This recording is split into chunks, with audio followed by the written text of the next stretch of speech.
At 3 a.m., in a Chicago hospital, Lena Hart held her newborn daughter and made a call that would shatter every wall she'd built around her heart. The man who abandoned her 7 months ago, Marco DeLuca, the most dangerous man in the city, answered on the first ring. Her words were simple, devastating. "She's yours."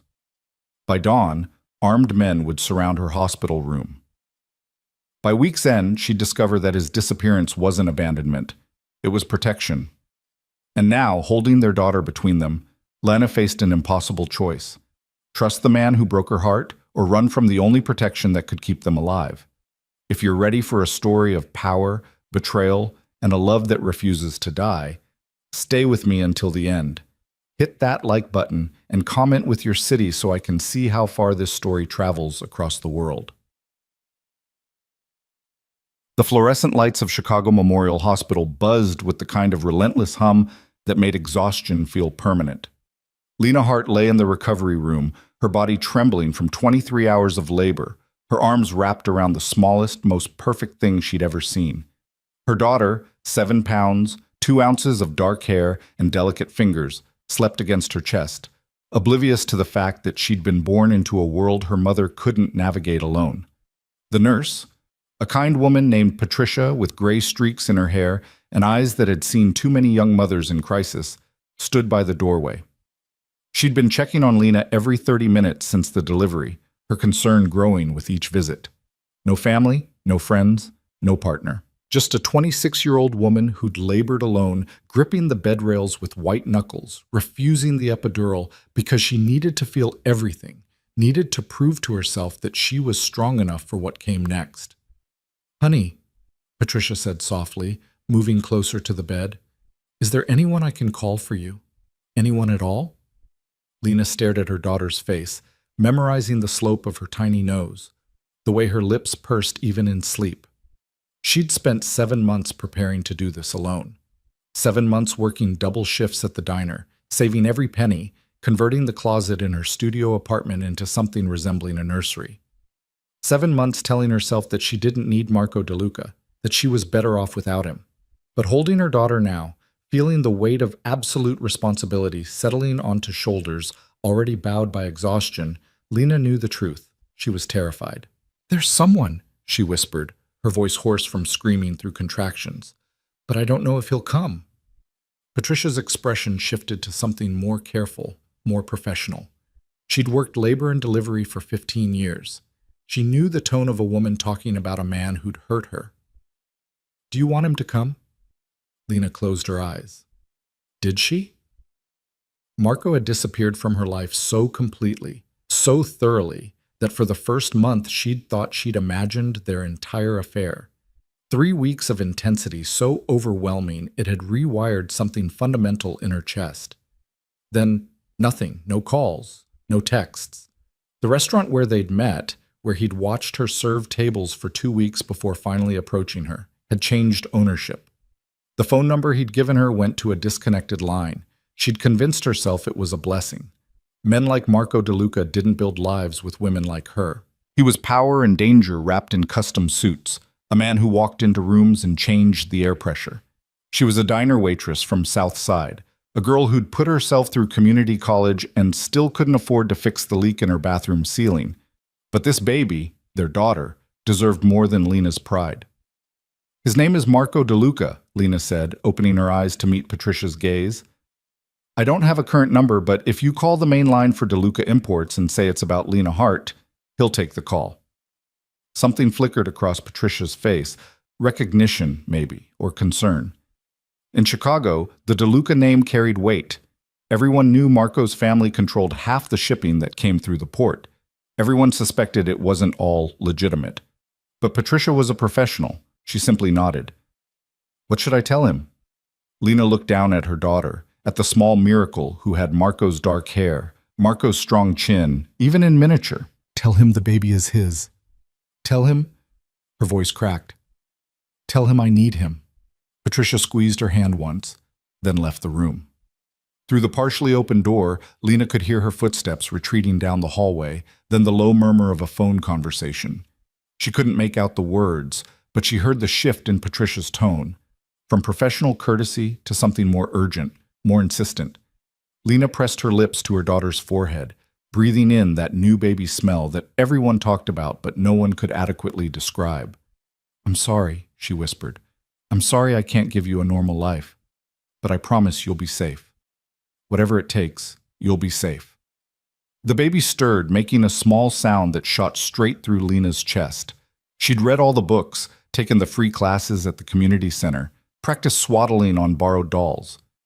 Nothing had prepared her for this feeling, this all-consuming terror mixed with fierce, primal love. Patricia returned 20 minutes later, her expression unreadable. "He's coming," she said simply. "He'll be here within the hour."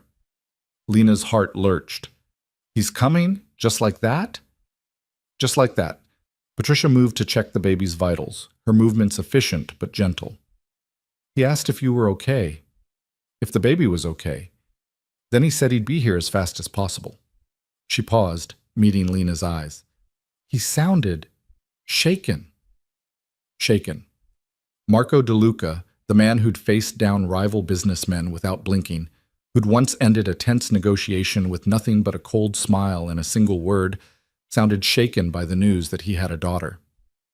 "I need to clean up," Lena said suddenly, panic rising in her chest. "I need to—" "You need to rest," Patricia interrupted firmly. "You just pushed a human being out of your body. He can deal with seeing you tired." But Lena was already struggling to sit up, wincing at the pain that radiated through her entire core. She caught sight of herself in the small mirror above the sink, hair matted with sweat, face pale and puffy, hospital gowns stained with blood, and fluids she didn't want to think about. This wasn't how she'd imagined seeing Marco again. In her mind, when she'd allowed herself to imagine it at all, she'd been put together, strong, showing him exactly what he'd walked away from. Not this, not vulnerable and broken down and desperate. "At least let me help you get cleaned up," Patricia offered, her voice kind. "There's a shower in the ensuite bathroom. I'll watch the baby."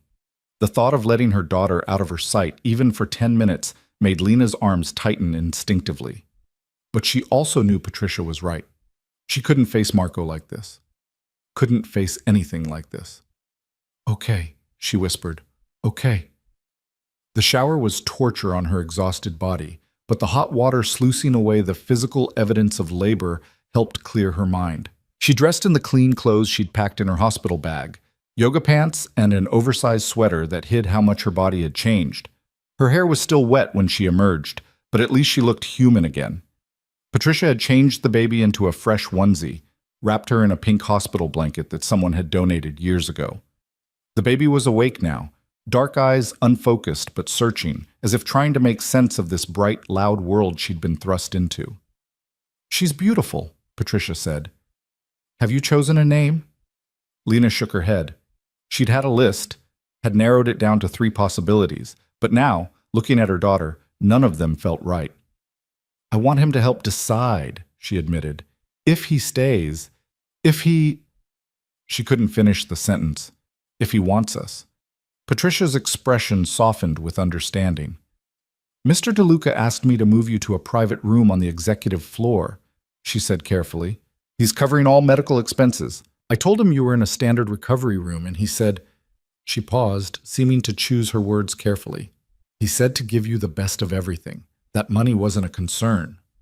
Of course it wasn't. For Marco, money had never been a concern. It was power that drove him, influence that he accumulated like other men collected cars or watches. And now Lena was about to ask him to extend that power over her, over their daughter. The thought made her stomach twist with something between relief and dread. "I'll stay here," Lena said quietly. "I don't need a private room. I just need—" She stopped as footsteps echoed in the hallway. Not the soft-soled shuffle of nurses, but the sharp click of expensive leather on linoleum. Multiple sets of footsteps, moving with purpose and precision. Patricia moved to the door instinctively, blocking the entrance with her body. Lena clutched her daughter closer, her heart hammering against her ribs. Then Marco DeLuca filled the doorway, and the air in the room changed completely. He looked exactly as Lena remembered, and entirely different. The same dark hair, professionally cut, but slightly disheveled now, as if he'd run his hands through it repeatedly. The same sharp jaw, the same intense eyes that seemed to catalog everything in a single glance. But there was something new in his expression, something raw and unguarded that Lena had never seen before. He wore a suit that probably cost more than Lena's monthly rent, but the jacket was unbuttoned, the tie loosened. He looked like a man who dressed for a business meeting and then run halfway across the city. Behind him stood two men in dark suits, clearly security, their eyes scanning the room with professional efficiency. They stayed in the hallway, but their presence was a reminder of exactly who Marco was, what he was. "Out," Marco said quietly to Patricia, his eyes never leaving Lena. It wasn't cruel, but it wasn't a request either. Patricia bristled. "I'm her nurse. I need to—" "Please," Lena interrupted, her voice barely above a whisper. "It's okay. Give us a few minutes." Patricia hesitated, then nodded. She touched Lena's shoulder once, a silent offer of support, before leaving the room. The security guards pulled the door closed behind her, and suddenly Lena and Marco were alone, except for the tiny life cradled between them. Marco took one step into the room, then stopped, as if an invisible barrier had materialized. His hands hung at his sides, but Lena could see them trembling slightly, a detail so incongruous with the man she remembered that it made her breath catch. "Is it true?" His voice was rougher than she remembered, stripped of the smooth confidence that usually characterized his speech. "Is she mine?"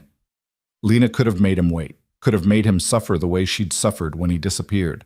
But looking at his face, seeing genuine fear there, she couldn't do it. "Yes," she said simply. "She's yours." Marco closed his eyes, his jaw clenching so hard Lena could see the muscle jump.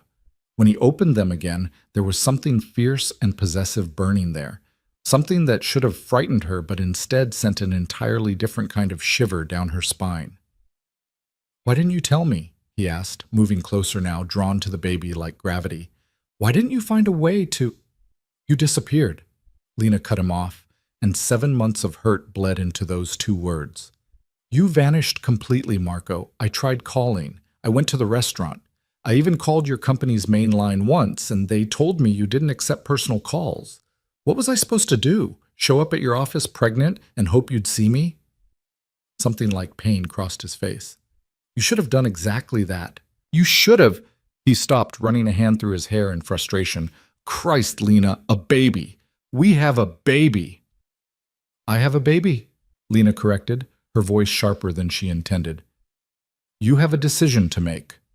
Marco's eyes snapped to hers, and she saw the danger there now, the edge that had always lurked beneath his polished surface. "There's no decision," he said flatly. "She's mine. You're—" He stopped himself, jaw working. "You're under my protection now. Both of you. That's not negotiable." "Everything is negotiable," Lena said quietly.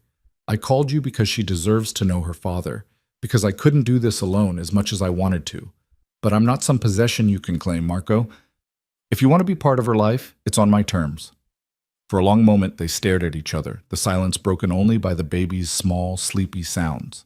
Then Marco moved closer, close enough that Lena could smell his cologne, something expensive and cedar-scented that brought back memories of tangled sheets and whispered promises. "Can I see her?" he asked, and the careful restraint in his voice told Lena how much the request cost him. "Please."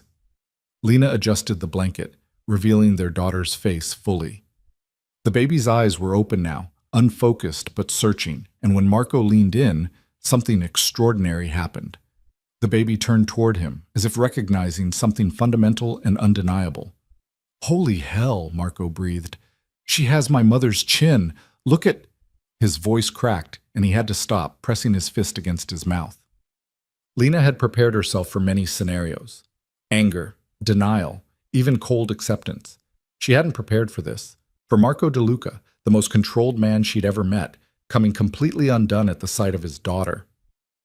"What's her name?" he asked when he could speak again. "I haven't decided yet," Lena admitted. "I wanted to wait until I knew if I'd show up," Marco finished, and there was self-recrimination in his tone. "Jesus, Lena, I'm so sorry. For all of it. You have no idea how sorry I am." "Then tell me why," Lena said, and she hated how her voice shook. "Tell me why you left. Why you made me feel like I'd imagined everything between us." Marco's hand moved toward the baby, stopped, moved again. Lena recognized the hesitation, the fear of doing something wrong. Can I hold her? It should have been an easy yes. He was her father. He had every right. But Lena found herself hesitating too, the instinct to protect her daughter overriding everything else. Then she looked at Marco's face, at the naked longing there, and carefully transferred the baby into his arms. He held her like she was made of glass, his large hands cradling her with unexpected gentleness. The baby made a small sound, and Marco's entire expression transformed into something Lena had never seen before, something soft and completely unguarded. "Hi," he whispered to his daughter. "Hi, beautiful girl. I'm your dad, and I'm sorry I wasn't here sooner. That's on me, not your mom. That's all on me." Lena felt tears burning behind her eyes. She'd been so angry at him for so long, had built such high walls around the hurt. Seeing him like this, vulnerable and completely captivated, was dismantling those walls faster than she could rebuild them. "You asked why I left," Marco said, still looking at the baby. "The truth is complicated, and you're not going to like it. But you deserve to know." He finally raised his eyes to Lena's. "I left because staying was putting you in danger. Because my life, my world, was about to get very messy, and I couldn't stomach the thought of you getting caught in it." "That's not your decision to make," Lena said, though her voice lacked heat. "You don't get to decide what risks I can handle." "You're right," Marco agreed, "but I made it anyway. And I've regretted it every single day since." He paused, his jaw tightening. "There were people who wanted to hurt me by hurting anyone I cared about. I had to make them think you meant nothing, that you were just another woman I'd entertained briefly. The only way to do that was to cut all contact, to disappear completely." Lena's hands clenched in her lap. "And it never occurred to you to tell me?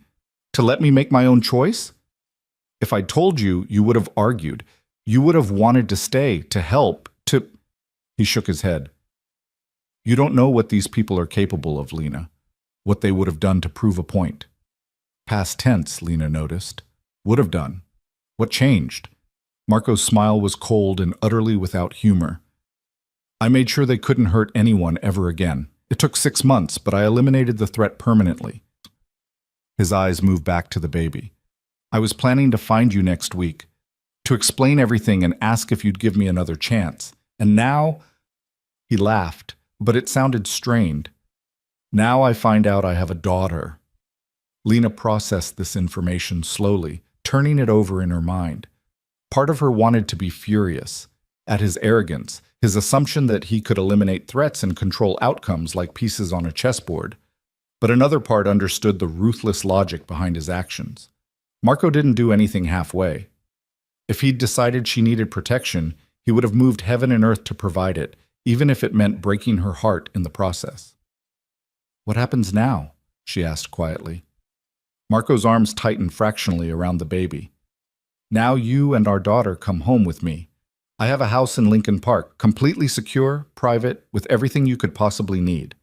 You'll have nurses if you want them, staff to help with anything, whatever you need to recover and care for the baby." "I have an apartment," Lena said, though even she could hear how weak the protest sounded. "A studio in South Side," Marco said flatly. "I know, Lena. I've been keeping tabs, making sure you were safe, even if I couldn't contact you directly. That apartment isn't suitable for a baby. The building has a broken security door. The heat cuts out twice a week. You can barely afford it on your own, and now you have a child to support." Lena felt anger flare hot in her chest. "You've been watching me. For 7 months you've been—" "Making sure you were safe," Marco interrupted, his voice hard.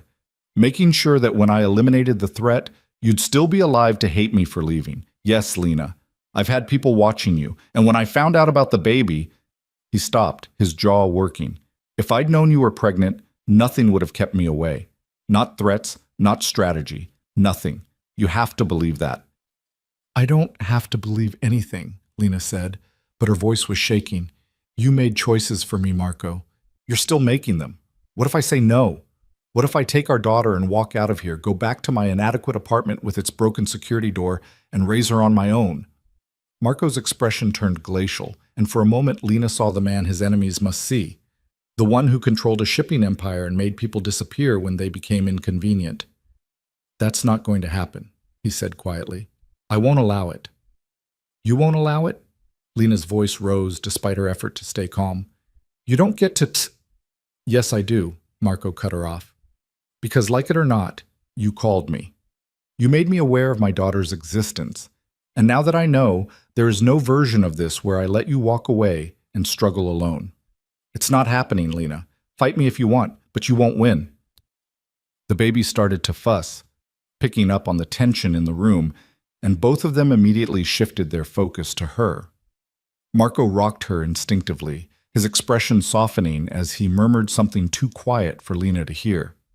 Watching him with their daughter, Lena felt something crack open inside her chest, something that had been locked down tight since the day he disappeared. She'd told herself she was over him, that what they'd shared was just a brief, intense affair that would have burned out anyway. But seeing him now, seeing the way he looked at their daughter, she knew that had been a lie. She'd never gotten over Marco DeLuca, and now he was back, offering her security and support and a life she'd never imagined, wrapped in control and possession and the kind of power that both attracted and terrified her. I'm not your prisoner, she said finally, her voice steady despite the chaos in her chest. If I agree to this, if I come to your house, it's temporary, until I figure out what I'm doing, and you don't make decisions about our daughter without consulting me, ever. Marco's eyes found hers, and something shifted in his expression, a grudging respect mixing with that fierce possessiveness. Agreed, he said, but you'll stay in the house. You'll let my security keep you safe, and you'll give me a chance to prove that I can be what you both need. It wasn't a question, but Lena answered anyway. One chance, Marco. That's all you get. His smile was small but genuine. I won't need another. The baby chose that moment to start crying in earnest, her small face scrunching with newborn outrage. Marco looked momentarily panicked, holding her away from his body as if afraid he'd broken her. She's probably hungry, Lena said, unable to suppress a small smile at his expression. Give her here. Marco transferred the baby back carefully, watching as Lena adjusted her position and lifted her sweater. He turned away immediately, giving her privacy she hadn't asked for, and Lena felt another small crack appear in her armor. I'll arrange everything, Marco said, his back still turned. The security will stay outside your door tonight. Tomorrow morning, a car will bring you both to the house. I'll have everything set up by then. Nursery, medical equipment, whatever you need. Marco, Lena said quietly. He turned, and the naked hope in his eyes made her breath catch. We need to name her, Lena said. I can't keep calling her the baby. Marco moved closer again, careful to maintain Lena's privacy, but close enough to see their daughter's face as she nursed. What names were you considering? I had a list, Lena admitted, but none of them felt right. I thought maybe... She hesitated, then pushed forward. Your mother's name, you said she had the same chin. Something profound shifted in Marco's expression. Sophia, he said softly. My mother's name was Sophia. She died when I was 12. Sophia, Lena repeated, looking down at their daughter. Sophia DeLuca Hart. Just DeLuca, Marco said immediately, then caught himself at Lena's sharp look. Or Hart. Or both. Whatever you want. Both, Lena decided. Sophia Hart DeLuca. So she knows she comes from both of us. Marco reached out, hesitated, then gently touched Sophia's small hand where it rested against Lena's chest. The baby's fingers wrapped around his thumb with surprising strength, and Lena watched Marco's entire world narrow to that single point of contact. Sophia, he whispered. My Sophia. I promise you'll always be safe. I promise you'll have everything I didn't. A mother who loves you, a father who will never leave, a life free from... He stopped, jaw clenching. From what? Lena asked. Marco's eyes lifted to hers, and she saw shadows there, old pain, old scars. From the darkness I grew up in, the violence and the fear and the constant calculation of who to trust. She'll have better, I'll make sure of it. Lena wanted to ask how he planned to achieve that, how a man built from violence and power intended to create a life of peace for his daughter. But Sophia had finished nursing and was falling asleep against Lena's chest, her small body relaxing completely in that way only newborns could manage. You should rest, Marco said, watching them both with an expression Lena couldn't quite read. "I'll be right outside if you need anything." "You're staying?" Lena asked, surprised. "Did you think I'd leave?" Marco's voice was rough. "I've missed 7 months of your pregnancy, Lena. I missed all of it. The first ultrasound, the first kick, the terror you must have felt doing this alone. I'm not missing another second." He moved toward the door, then paused with his hand on the handle. "For what it's worth," he said without turning around, "leaving you was the hardest thing I've ever done. And if I could go back and find another way to keep you safe, one that didn't destroy you in the process, I would. In a heartbeat." Then he was gone, pulling the door closed behind him, leaving Lena alone with their daughter and thoughts that spiraled in too many directions to control. She settled Sophia into the small hospital bassinet, tucking the blanket around her with hands that had become familiar with the motion after only a few hours. Through the partially open door, she could hear Marco's voice, low and commanding as he spoke to his security team. Every few minutes, she caught her name, or Sophia's, and each time his tone would soften fractionally before hardening again. A man of contradictions, she thought, capable of violence and tenderness, control and surrender, calculation and pure emotion. And now the father of her child, a man she'd trusted once, who'd shattered that trust completely, and who was asking for a chance to rebuild it. Lena closed her eyes, exhaustion finally overwhelming the adrenaline that had kept her alert. Tomorrow, she'd wake up in Marco's world, in his house, under his protection, surrounded by security and luxury, and all the trappings of a life she'd never imagined. Tonight, she let herself sleep, lulled by the sound of Sophia's breathing and the knowledge that for the first time in 7 months, she wasn't alone. Outside her door, Marco DeLuca stood guard, his eyes scanning the hallway with professional precision while his mind raced with plans and promises. He'd built an empire from blood and ruthlessness. He'd eliminated threats and accumulated power and never once questioned the cost. But looking at his daughter's face, at the miracle he'd somehow helped create, Marco made a promise he'd never made before. Whatever it took, however long the road, he would become a man worthy of the trust in Lena's eyes and the innocence in Sophia's small, perfect features, even if it meant tearing down everything he'd built and starting over from the ashes. The morning light filtered through the hospital blinds in soft gray strips, waking Lena from a sleep too brief and too fragile. Sophia had nursed 3 times during the night, each session leaving Lena more exhausted but also more certain of one truth. She would do anything for this tiny person who turned her entire world inside out in less than 24 hours. She heard voices outside her door before she fully opened her eyes, Marco's low rumble and Patricia's firmer, more insistent tone. They were arguing about something, their words muffled but the tension clear even through the walls. "Mr. DeLuca, hospital policy clearly states..." "I don't care about hospital policy. My daughter needs the best care available, and this room doesn't meet my standards."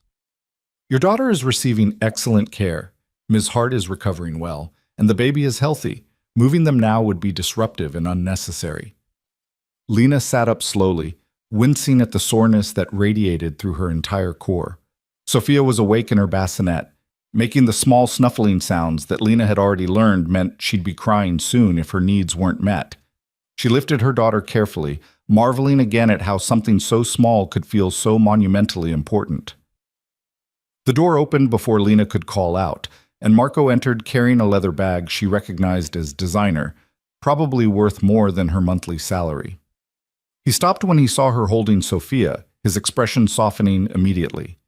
"You're awake," he said, stating the obvious, because apparently even Marco DeLuca struggled with small talk when faced with domestic situations. "I brought clothes. Yours from your apartment and some new things I thought you might need." Lena stared at him. "You went to my apartment?" "I sent someone," Marco corrected. "I wasn't leaving the hospital. They packed everything you'd need for the next few weeks. Clothes, toiletries, personal items. I also had them bring the things you'd set up for the baby." The casual way he said it, as if sending people to pack up her life was perfectly normal, made Lena's jaw tighten. "You had people go through my apartment? Through my things?" Marco set the bag down, his movements careful. "I had a woman on my security team handle it. Maria. She's discreet and professional. She only packed what seemed necessary." That's not the point, Marco. Lena adjusted Sophia, who was starting to fuss more insistently. You can't just make decisions like that without asking me first. You needed clothes. The baby needed supplies. I provided them. Marco's voice took on an edge of frustration. Would you have preferred to wear a hospital gown home? I would have preferred you ask. Lena's voice rose, and Sophia responded by starting to cry in earnest. The sound cut through the tension immediately, both of them focusing on the baby instead of each other. Marco moved closer, his hands hovering uncertainly. What does she need? Is she hungry? Probably, Lena said, her anger deflating as exhaustion rushed back in. But I need to change her first. Can you hand me the diaper bag? Marco looked around the room, spotted the small bag the hospital had provided, and brought it over. He watched as Lena laid Sophia on the bed and began the awkward process of changing a diaper with sore muscles and trembling hands. Let me help, Marco said when Lena fumbled with the tabs for the second time. You know how to change a diaper? Something flickered across his face, old pain quickly suppressed. My sister had a baby when I was 16. I helped take care of him before... He stopped abruptly. I remember the basics.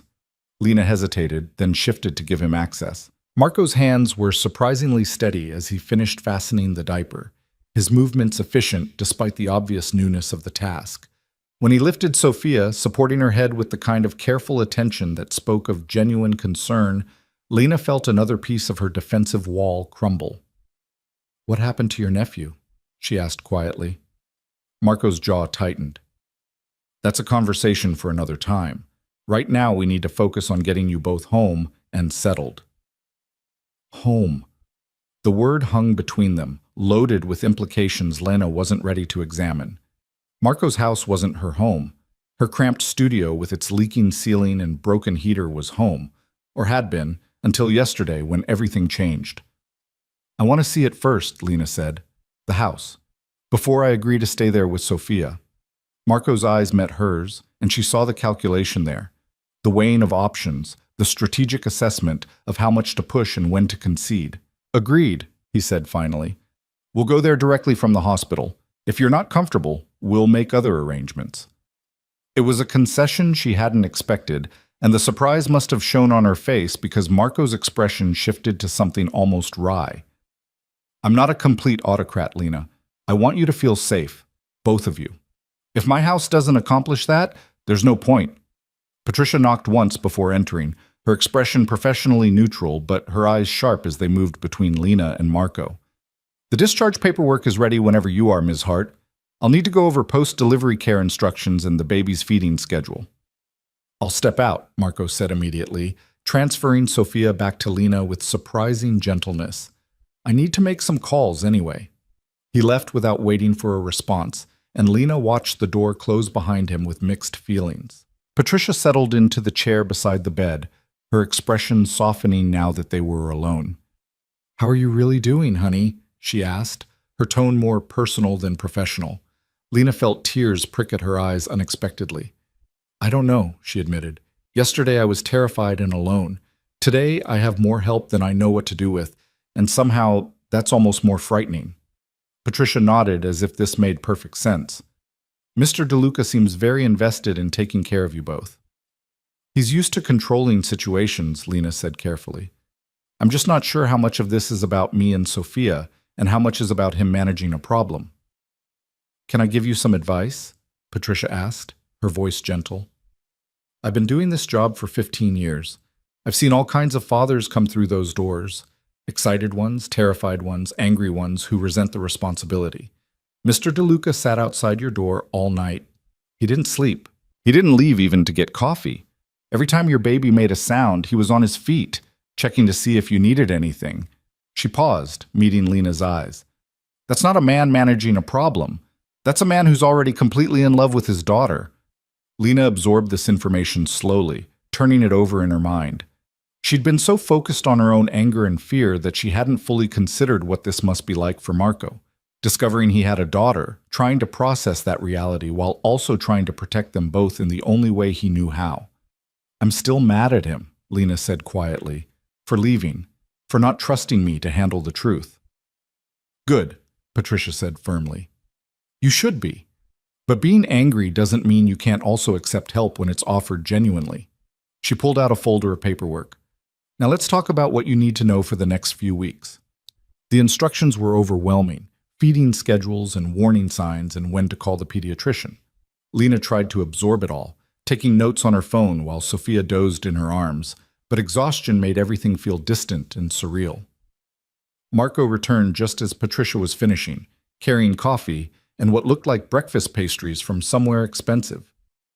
He handed Lena a cup without asking, already prepared the way she liked it, light and sweet with extra cream. "You remembered," she said before she could stop herself.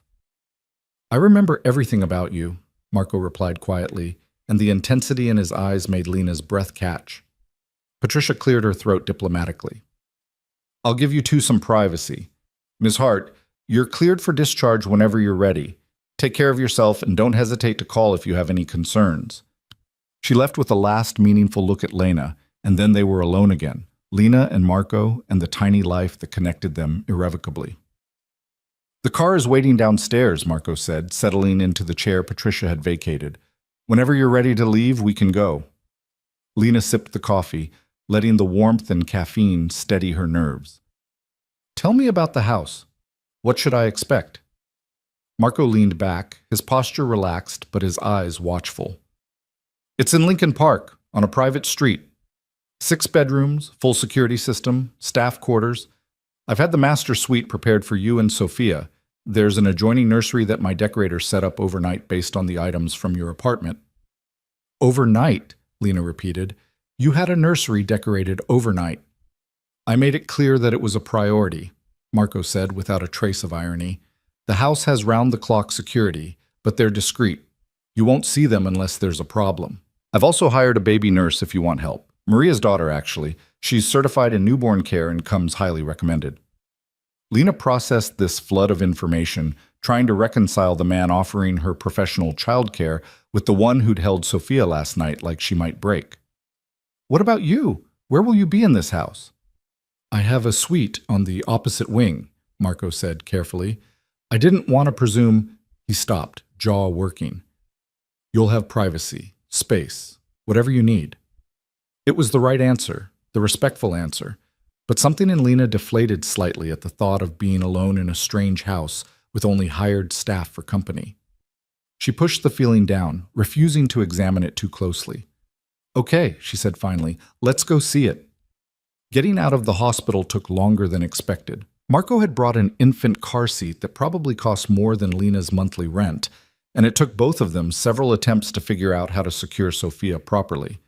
By the time they made it to the elevator, Sophia was screaming, Lena was sweating despite the cool air, and Marco looked like he was recalculating every life choice that had led to this moment. "Is she supposed to hate the car seat this much?" he asked over Sophia's wails.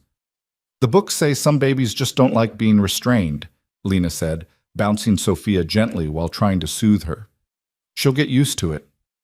Marco looked skeptical, but said nothing as they exited the elevator to the hospital's main floor. A black SUV was waiting directly outside the entrance, and 2 men in dark suits materialized from nowhere to flank them.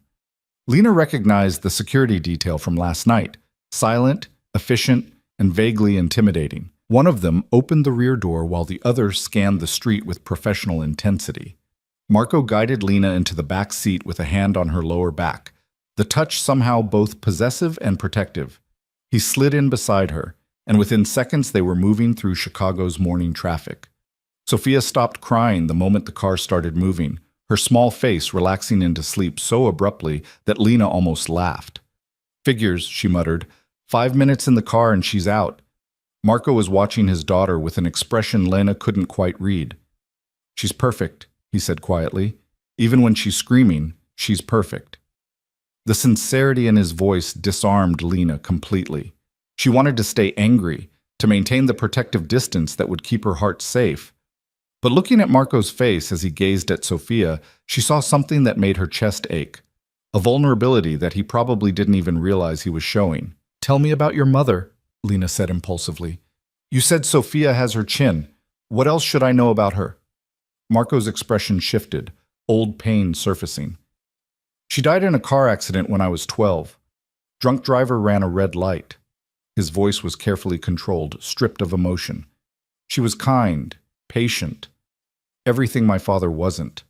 She tried to shield us from his business, from the violence and the danger. She almost succeeded. I'm sorry, Lena said softly. Don't be. It was a long time ago. Marco's jaw tightened. But I remember what it felt like to lose her, to have someone who made me feel safe and then suddenly have nothing but danger and uncertainty. I won't let Sophia experience that. Whatever it takes, she'll grow up feeling protected. The vehemence in his voice told Lena this wasn't just about Sophia. It was about the boy he'd been, trying to navigate a world that had suddenly become hostile and unpredictable. It made his overprotectiveness make more sense, even if she still disagreed with his methods. The SUV turned onto a tree-lined street that looked like something from a magazine spread. The houses were massive, set back from the road behind iron gates and manicured lawns. Marco's house was at the end of the street, a limestone mansion that managed to look both imposing and somehow welcoming.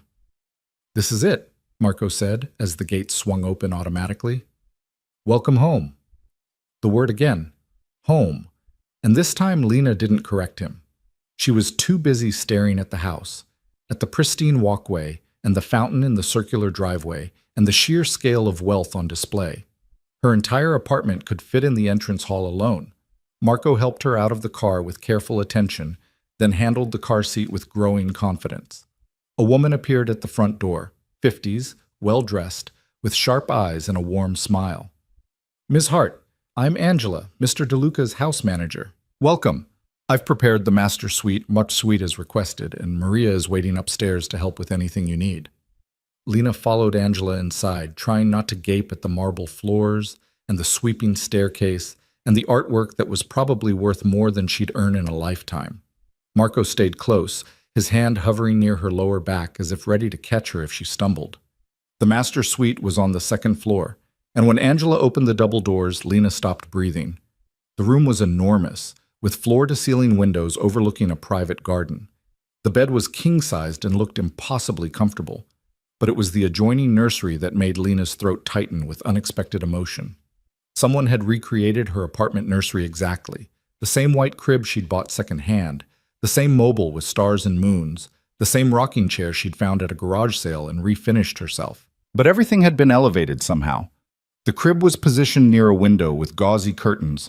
The walls were painted a soft gray that made the space feel calm and peaceful. And there were additions she could never have afforded. A changing table stocked with supplies, a bookshelf already filled with children's books, a sound machine, everything a new mother could possibly need. I had them match what you'd chosen, Marco said quietly beside her. I didn't want Sophia to feel like she was in a completely unfamiliar place, but if you want anything changed, it's perfect.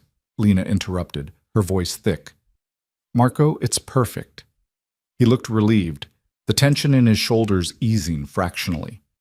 A young woman appeared in the doorway, late 20s, with kind eyes and capable hands. Miss Hart, I'm Maria. My mother sends her regards. She said you might remember her from the hospital. Lena nodded, still processing the nursery, the house, the overwhelming reality of her new situation. It's nice to meet you. I'm here to help however you need, Maria continued. Diaper changes, feeding support, or just someone to hold the baby while you sleep. Whatever makes this easier for you. The offer was so genuine, so free of judgment, that Lena felt tears prick at her eyes for the second time that day. Thank you, she managed. Marco cleared his throat. I'll let you get settled. Angela will bring up lunch in an hour, and I've arranged for a pediatrician to visit this afternoon. Just a routine check to make sure Sophia is adjusting well. He paused at the door. If you need anything, I'm just down the hall. Anything at all. Then he was gone, and Lena was alone with Maria and a sleeping Sophia in a room that felt both luxurious and strangely comforting. Let's get you both settled, Maria said gently. You look exhausted, and the baby will be awake soon wanting to nurse. Why don't you change into something comfortable while I set up the bassinet? Lena found her clothes unpacked in the massive walk-in closet, her worn jeans and clearance rack sweaters looking out of place among the built-in shelving and soft lighting. But there were also new things. Soft pajamas in her size, a robe that looked like it cost more than her weekly grocery budget, nursing-friendly tops she definitely hadn't owned before. She changed into the pajamas because they looked impossibly comfortable, then settled into the bed that was, in fact, the most comfortable thing she'd ever experienced. Maria brought Sophia to her when she started fussing, showing Lena different nursing positions that might be more comfortable while she recovered. "You're doing great," Maria said as Sophia latched successfully. "Some women struggle with this for weeks. You're a natural." Lena didn't feel like a natural. She felt overwhelmed and uncertain and desperately grateful for Maria's calm competence. But she smiled anyway, watching Sophia's small face as she nursed, feeling that fierce protective love surge through her again. After Sophia finished eating and drifted back to sleep, Maria helped Lena into the shower, the first real shower she'd had since before labor. The bathroom was ridiculous. Heated floors, a rainfall showerhead, and toiletries that smelled expensive and felt like silk on her exhausted body. When she emerged, clean and slightly more human, she found Angela setting up lunch on a small table by the window. The food looked like it had come from a restaurant: grilled chicken, fresh vegetables, crusty bread, and a dessert that made Lena's mouth water just looking at it. "Mr. DeLuca said you'd need plenty of calories while nursing," Angela explained. "The chef prepared several options, so just let me know what appeals to you." Lena ate mechanically at first, too hungry to really taste anything. But as her body started to feel more settled, she became aware of the quality of the food, the care that had gone into preparing it. This was Marco's world, a place where problems were solved with money and efficiency, where comfort was a given rather than a luxury. She was finishing the last of her meal when Marco knocked softly on the doorframe. "The pediatrician is here, Dr. Chen. She's one of the best in Chicago." Dr. Chen was a woman in her 40s with gentle hands and a thorough approach. She examined Sophia carefully, asking Lena questions about feeding and sleeping and general behavior.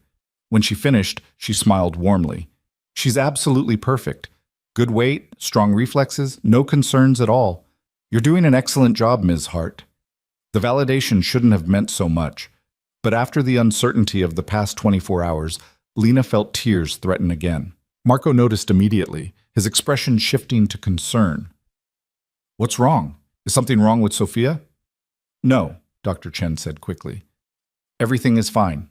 Your daughter is healthy and thriving." She glanced between them, a knowing look in her eyes. "New parenthood is overwhelming even in the best circumstances. You both need to be patient with yourselves and with each other." After Dr. Chen left, Marco lingered in the doorway, clearly wanting to say something but unsure how to start. Lena took pity on him. "Thank you," she said quietly, "for all of this. The house, the staff, the doctor. It's more than I expected." Marco moved into the room, his movements careful, as if approaching a skittish animal.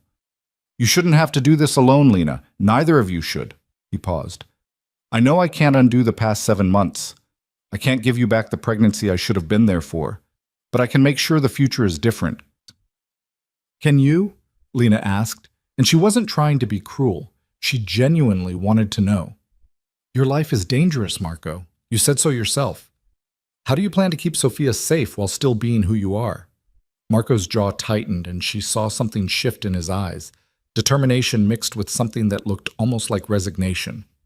"I'm making changes," he said carefully, "starting to transition away from the more problematic aspects of the business. It won't happen overnight, but it will happen." "Why now?" Lena pressed. "Because of Sophia?" "Because of both of you," Marco corrected. "Because I realize that the empire I've built means nothing if I'm alone in it. Because holding my daughter last night made me understand what my mother must have felt. The terror of loving someone in a world where violence is always one wrong move away." The raw honesty in his voice caught Lena off guard.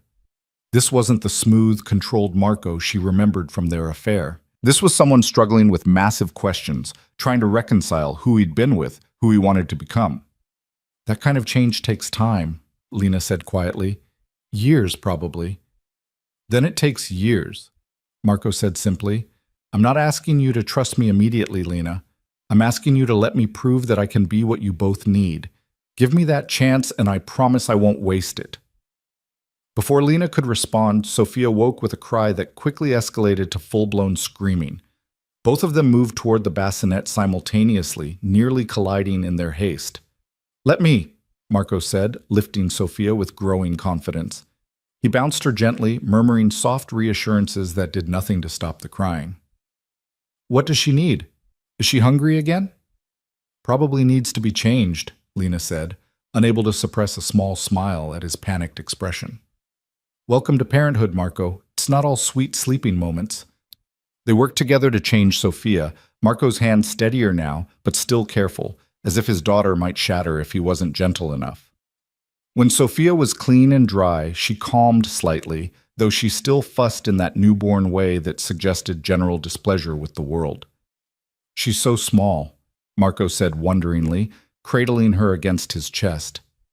"How is something this small also this loud?" Lena laughed despite her exhaustion. "Just wait until she really gets going. This is nothing." Marco looked at her, and something in his expression made her breath catch. A tenderness that had nothing to do with Sophia and everything to do with the woman standing beside him. "I missed this," he said quietly. "Missed you. Even when I was trying to stay away, trying to keep you safe, I missed you every single day." The admission hung between them, dangerous and electric. Lena wanted to protect herself, to maintain emotional distance, but she also remembered what they'd had during those 3 weeks. The intensity, the connection, the way Marco had looked at her like she was the only person in the world who mattered. "I should rest," she said finally, deflecting because she wasn't ready to examine these feelings yet.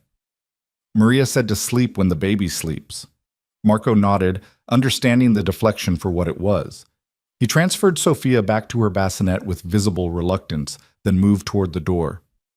"If you need anything—" "You're just down the hall," Lena finished. "I know." He paused, looking back at her with an expression that made her chest ache.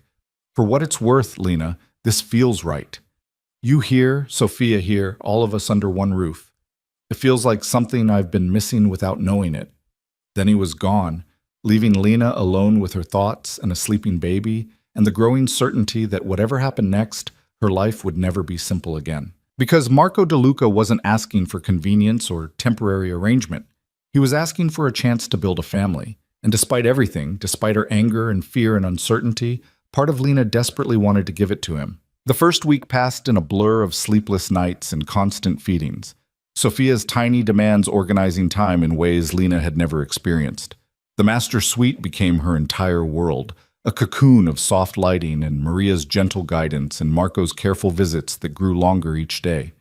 He'd appear in the doorway during Sophia's late-night feedings, wordless but present, and somehow his quiet company made the exhaustion more bearable. On the 8th day, Lena woke to voices downstairs, not the usual quiet murmur of household staff, but something sharper, more urgent. She found Sophia sleeping peacefully in her bassinet and pulled on the robe Marco had provided, moving carefully down the hallway despite the soreness that still plagued her body. The voices grew clear as she descended the stairs, Marco's low and dangerous, another man's defensive and increasingly panicked. "I don't care what the timeline was supposed to be," Marco was saying. "The situation has changed. I want a full audit of every warehouse, every shipment, every contact who might have access to information about my personal life." "That's going to take months," the other man protested. "The disruption alone—" "Then it takes months," Marco cut him off coldly. "My daughter's safety isn't negotiable, Vincent. If you can't handle the assignment, I'll find someone who can." Lena paused on the landing, suddenly uncertain whether to continue or retreat. But Marco must have sensed her presence because he turned, his expression shifting instantly from cold authority to something softer. "Lena, I didn't know you were awake. Is Sophia—" "She's fine," Lena interrupted, descending the rest of the stairs. "Still sleeping. What's going on?" The other man, Vincent, apparently, looked between them with obvious discomfort. He was older than Marco, maybe 50, with the weathered face of someone who'd spent years managing difficult situations. "Nothing you need to worry about," Marco said, but the tightness around his eyes told Lena he was lying. "Don't do that," she said quietly. "Don't treat me like I'm too fragile to handle reality. If something's wrong, I need to know." Marco's jaw worked for a moment before he nodded to Vincent. "Give us a minute." Vincent left quickly, clearly relieved to escape the tension. Marco waited until the door closed before speaking again, his voice carefully controlled. There's been chatter. Nothing concrete, but enough to make me cautious. Someone asking questions about me, about changes in my routine, about whether the rumors are true. What rumors? Lena asked, though part of her already knew. That I have a family now, Marco said flatly. That there's a vulnerability where there wasn't one before. He moved closer, his eyes scanning her face. I'm handling it. Tightening security, limiting information flow, making it very clear that any threat to you or Sophia will be met with permanent consequences. The casual way he mentioned permanent consequences should have frightened Lena. Instead, she found herself oddly comforted by the cold certainty in his voice. This was who Marco was. A man who eliminated threats without hesitation when people he cared about were at risk. How serious is it? She asked. Not serious yet, Marco admitted. But it could become serious if I don't address it proactively. That's what I'm doing, making sure problems don't have a chance to develop into threats. Lena wrapped her arms around herself, suddenly cold despite the warmth of the house. This is what you meant, isn't it? When you said your life was dangerous, this constant calculation of threats and vulnerabilities, and who might try to hurt the people you care about. Yes, Marco said simply. This is my world, Lena. I won't lie to you about what it involves. And you think you can just transition away from it? Lena asked, unable to keep the skepticism from her voice. Just walk away from years of building this empire? Marco's expression hardened. I don't think I can. I know I will. Because the alternative, raising Sophia in a world where she's constantly at risk, where every birthday party or school event requires security assessments, that's not acceptable. But it takes time, Lena said, echoing his words from days earlier. And in the meantime, we're living in that world whether we want to or not. In the meantime, you're protected, Marco countered. This house has better security than most government buildings. My team is the best money can buy. And I'm here, making sure nothing gets close enough to threaten either of you. It should have been reassuring. Instead, Lena felt the walls of the beautiful house closing in slightly. She'd traded her cramped apartment and financial uncertainty for luxury and safety, but she'd also traded freedom for protection that sometimes felt uncomfortably like control. I need air, she said abruptly. I haven't been outside in over a week. Marco frowned. The doctor said you should rest. I'm not an invalid, Marco. I had a baby, not a lobotomy. Lena moved toward the front door, driven by sudden, desperate need for space. I'm going to walk in the garden.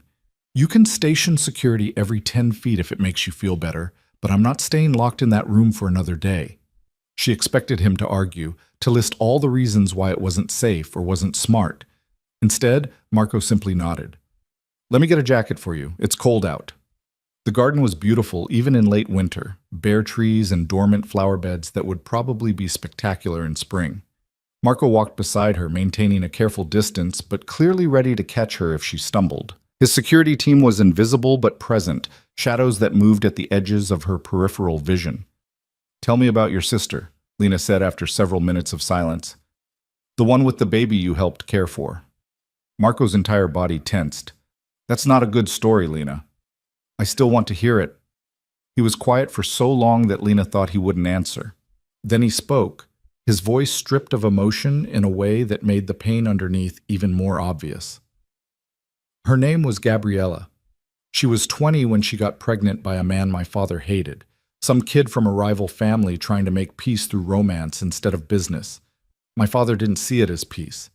He saw it as betrayal. Marco paused, his hands clenching into fists. He made her choose, the baby or the family. She chose the baby. Lena's stomach dropped. What happened? My father cut her off completely. No money, no protection, nothing. She was living in a studio smaller than yours, working 2 jobs trying to raise my nephew alone. I was 16 and trying to help without my father finding out. His voice cracked slightly. I wasn't careful enough.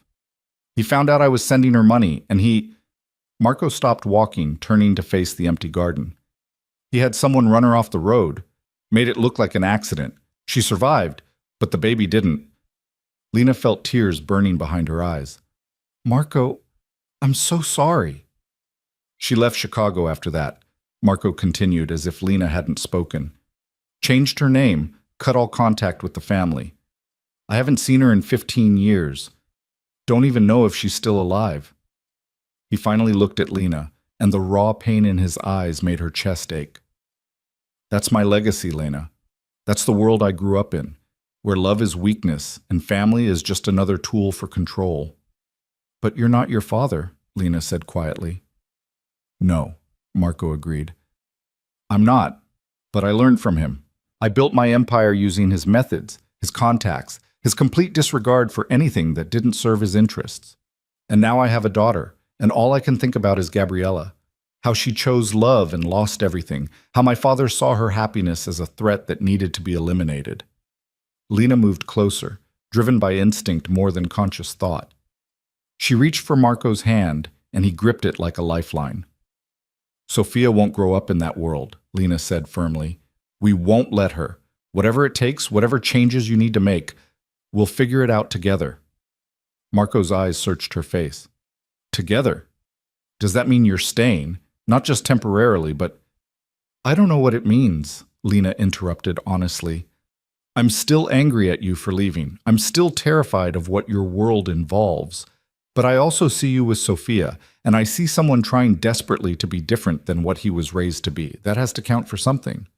"It counts for everything," Marco said roughly, pulling her closer. For a moment, Lena thought he might kiss her, and she wasn't sure if she wanted him to or if she'd push him away. But he just pressed his forehead against hers, breathing hard. "I won't let you down again.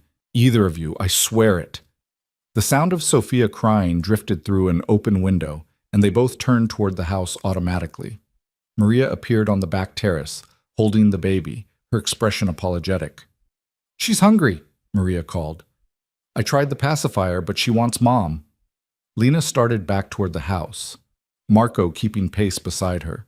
Inside, she settled into the rocking chair in the nursery, while Sophia latched on eagerly, her small hands kneading at Lena's chest with surprising strength. Marco stood in the doorway watching them, and Lena saw longing there. Not sexual, but something deeper and more complicated. The longing of a man who'd never had a real family, who'd lost his mother young and watched his father destroy his sister's chance at happiness. Now he had a daughter, and Lena could see him trying to figure out how to protect her without becoming the monster who'd raised him. "You can come closer," Lena said softly. "You don't have to hover in the doorway like a stranger." Marco moved into the room, settling into the chair Angela had placed near the window. "I don't want to intrude." "You're her father, Marco. You can't intrude on your own daughter's feeding time." Lena adjusted Sophia slightly, then met Marco's eyes. "Tell me about the changes you're making. The transition away from the dangerous parts of your business. What does that actually look like?" Marco leaned back, considering his words carefully. "I've been involved in shipping for 15 years. Started young under my father's guidance, took over completely when he died 8 years ago. About 60% of the business is completely legitimate, importing goods, managing logistics, working with established vendors. The other 40% involves moving things that shouldn't be moved and dealing with people who solve problems through violence rather than negotiation." "And you're planning to just walk away from 40% of your revenue?" Lena asked skeptically. "I'm planning to sell it," Marco corrected, "piece by piece to people who won't trace it back to me, who won't create vulnerabilities by association. It's complicated because I can't just announce I'm going legitimate. That makes me look weak, and weakness attracts predators. I have to do it strategically over time while maintaining enough strength that no one sees an opening to attack." "How long will that take?" 2 years, maybe 3, Marco said. "By the time Sophia is old enough to remember anything, I'll be running a completely clean operation. But in the meantime, there's risk. People will notice the changes. Some will see them as opportunities. That's why security is so tight right now, why I'm being so careful about information and access." Lena absorbed this, watching Sophia's face as she nursed. "What happens if someone decides to force the issue, to create a crisis that makes you choose between the business and us?" Marco's expression went cold and hard. "Then I choose you, and I make sure whoever forced that choice regrets it for the very short time they have left." The casual brutality should have horrified Lena. Instead, she found herself thinking about Gabriella, about a young woman who'd chosen love and lost everything because her father valued power over family. Marco was different. He was choosing differently. And if that choice required violence to protect, Lena wasn't sure she could judge him for it. Sophia finished nursing and promptly fell asleep. Her small face relaxed in that boneless way unique to satisfied infants. Lena handed her to Marco, who cradled her with growing confidence. "She trusts you already," Lena observed. "Look at how she settles when you hold her." Marco's expression softened into something Lena had never seen before. Pure, uncomplicated love. "She's perfect," he murmured. "Absolutely perfect. I don't know what I did to deserve her, but I'll spend the rest of my life trying to be worthy of that trust." The moment was shattered by Marco's phone buzzing urgently. He glanced at it, and his expression shifted instantly to something dark and dangerous. "What is it?" Lena asked, tension coiling in her stomach. "Stay here," Marco said, transferring Sophia to Lena and moving toward the door. "Lock the door behind me and don't open it for anyone except Maria or Angela." "Marco, what's happening?" He paused in the doorway, and when he looked back, Lena saw the man his enemies must see. Cold, calculating, absolutely ruthless. "Someone just tried to breach the perimeter. My security team has them contained, but I need to handle this personally." His voice softened fractionally. "You're safe. The house is locked down. But I need you to stay in this room until I come back for you." Then he was gone, his footsteps rapid down the hallway. Lena heard him barking orders, heard the house come alive with activity that had been invisible until this moment. She moved to the door and locked it, as instructed, then carried Sophia to the window. The garden that had seemed so peaceful an hour ago was now crawling with security personnel. She could see Marco striding across the lawn toward a cluster of men near the back fence, his entire bearing radiating authority and barely controlled violence. "It's okay," Lena whispered to Sophia, who slept on oblivious. "Your daddy's going to keep us safe. That's what he does. Keeps people safe, even if his methods are sometimes terrifying." She watched through the window as Marco reached the security team. Even from this distance, she could see the confrontation. A man on his knees, Marco standing over him, the conversation clearly intense. Then Marco made a gesture, and two security guards dragged the man away toward a black van that materialized from somewhere. Lena's hands tightened on Sophia. This was real.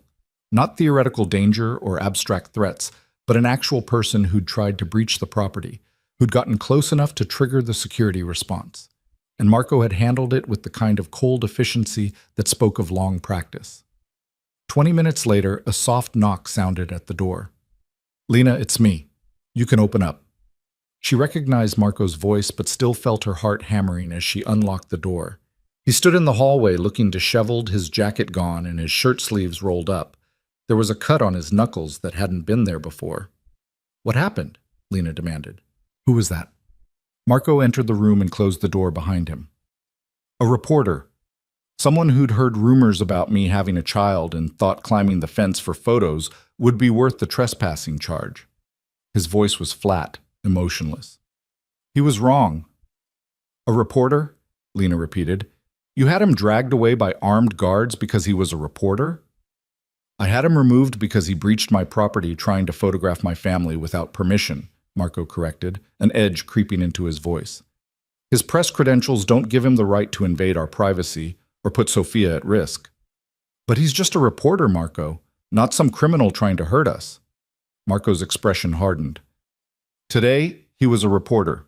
Tomorrow, it could be someone using press credentials as cover for something worse. I don't take chances with your safety, Lena. Not ever." They stared at each other, the tension crackling between them. Lena wanted to argue that he was being paranoid, overreacting, but she also remembered his story about Gabriella, about how his father's enemies had used his sister's vulnerability against her. In Marco's world, there was no such thing as being too careful. "What did you do to him?" she asked quietly. "Nothing permanent," Marco said. "I made it very clear that any photos he took are now the property of my legal team, and that if anything about Sophia or you appears in print, I'll sue him and his employer into bankruptcy."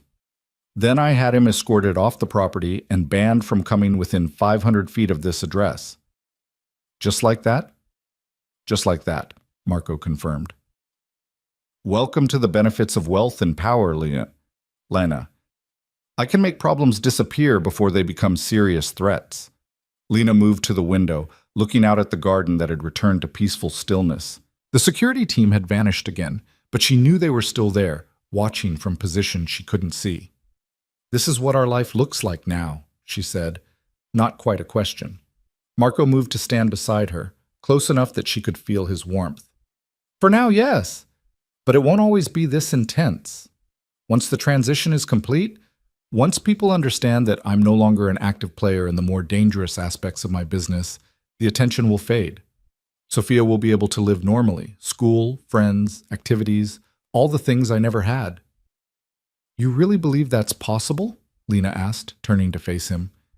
"That you can just walk away from everything you've built?"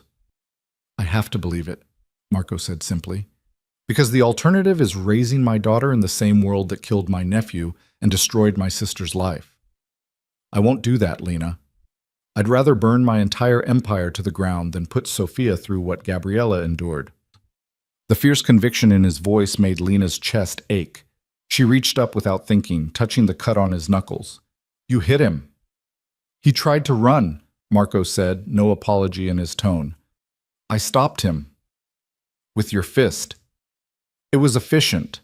Lena shook her head, unable to suppress a small, slightly hysterical laugh. "You're impossible. You know that, right?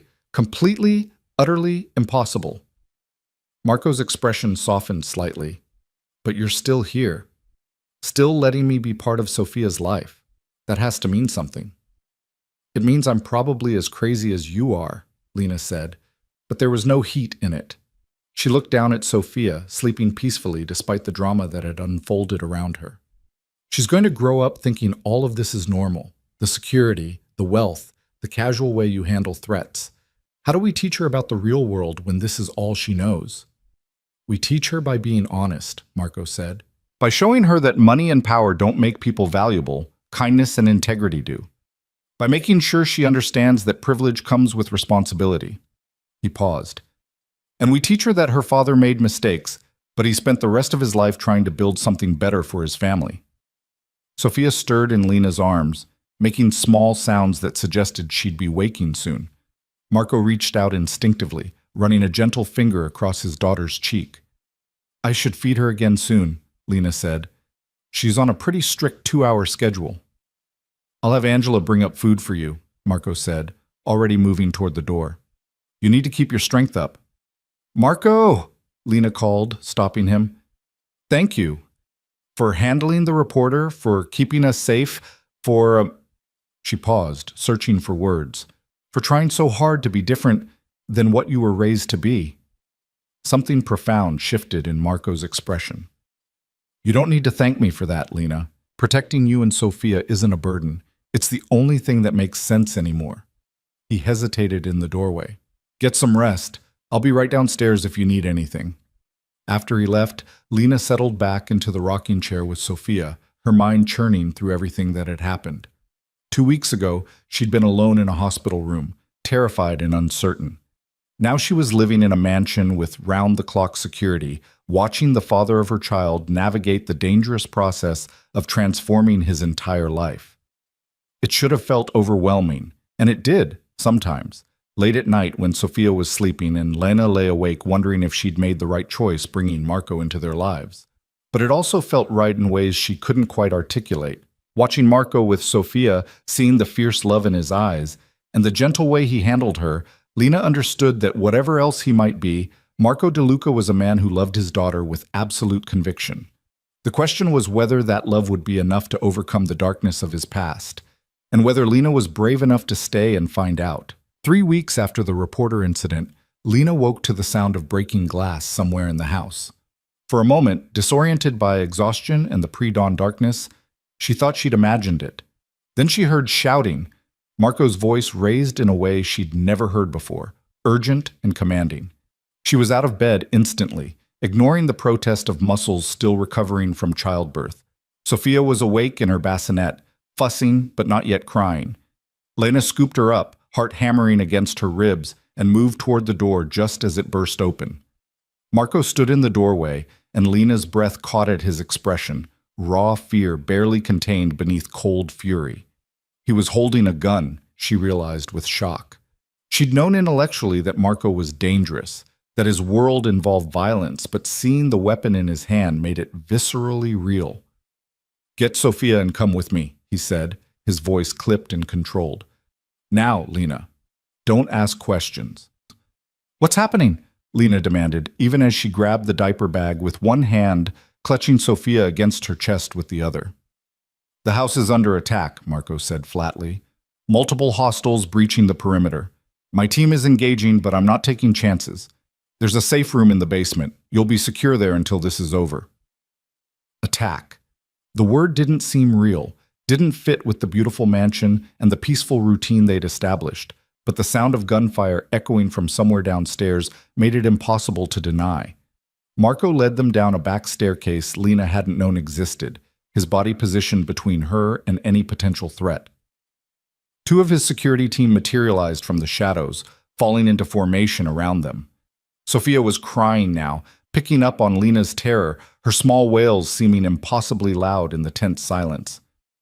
"Shh, baby, it's okay," Lena whispered desperately, though nothing about this was okay. "Daddy's going to keep us safe. It's going to be okay." The safe room was behind a section of wall in the wine cellar that swung open at Marco's touch. Inside was a space maybe 15 feet square, lined with monitors showing security feeds from around the property. Lena could see armed men in dark clothing moving through the garden, could see Marco's security team engaging them with professional precision. "How many?" Marco asked one of his guards, a man named Thomas, who'd been part of the detail since Lena arrived. "At least 8 confirmed," Thomas replied grimly. "They came prepared, cut the power to the outer cameras, used flashbangs to disorient the perimeter team. This isn't opportunistic, boss. This is organized." Marco's jaw clenched so hard Lena heard his teeth grind. "Lock them in," he told Thomas. "No one comes through that door except me or someone I've personally cleared. If you're uncertain, assume hostile and act accordingly." "Marco, wait," Lena started, but he was already turning to face her, and the look in his eyes stopped her cold. "I need to handle this," he said quietly. "My team is good, but they need direction. And whoever organized this attack needs to understand very clearly what happens when someone threatens my family." "You can't just go out there," Lena protested, fear making her voice shake. "You'll get yourself killed." Marco moved closer, cupping her face with his free hand while the other still gripped the gun. "I've been handling situations like this since I was 20 years old, Lena. I know what I'm doing." His thumb brushed across her cheekbone. "But I need to know you and Sophia are safe first. Please. Stay here. Let Thomas protect you, and trust that I will come back." Lena wanted to argue, to demand he stay with them and let his security team handle the threat. But she could see the cold determination in his eyes, the absolute certainty that he was the only one who could resolve this. So she nodded, even though her chest felt like it was caving in.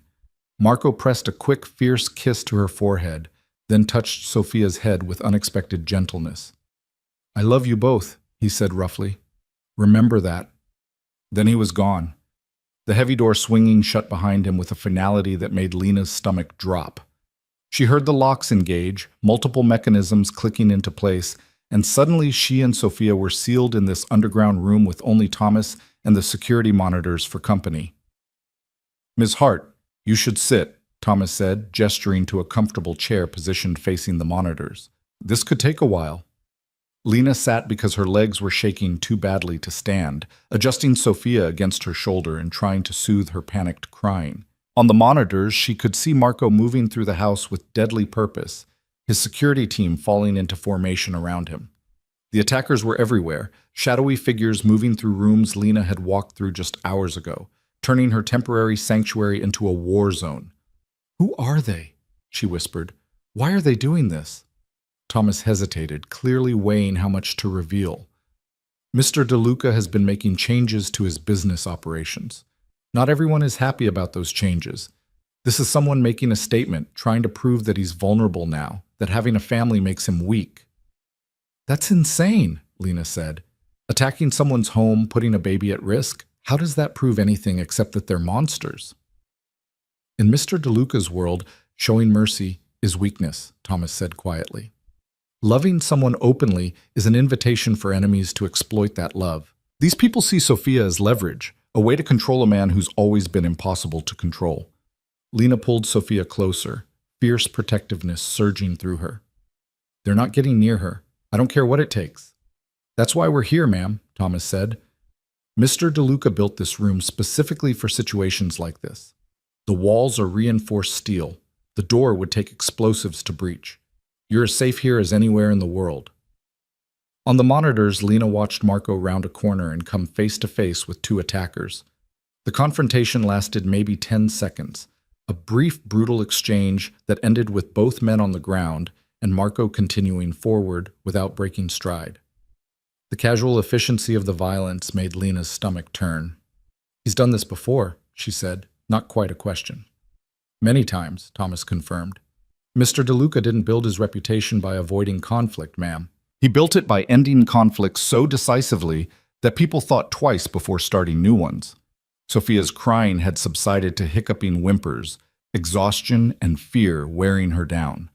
Lena rocked her gently, eyes fixed on the monitors, tracking Marco's progress through the house.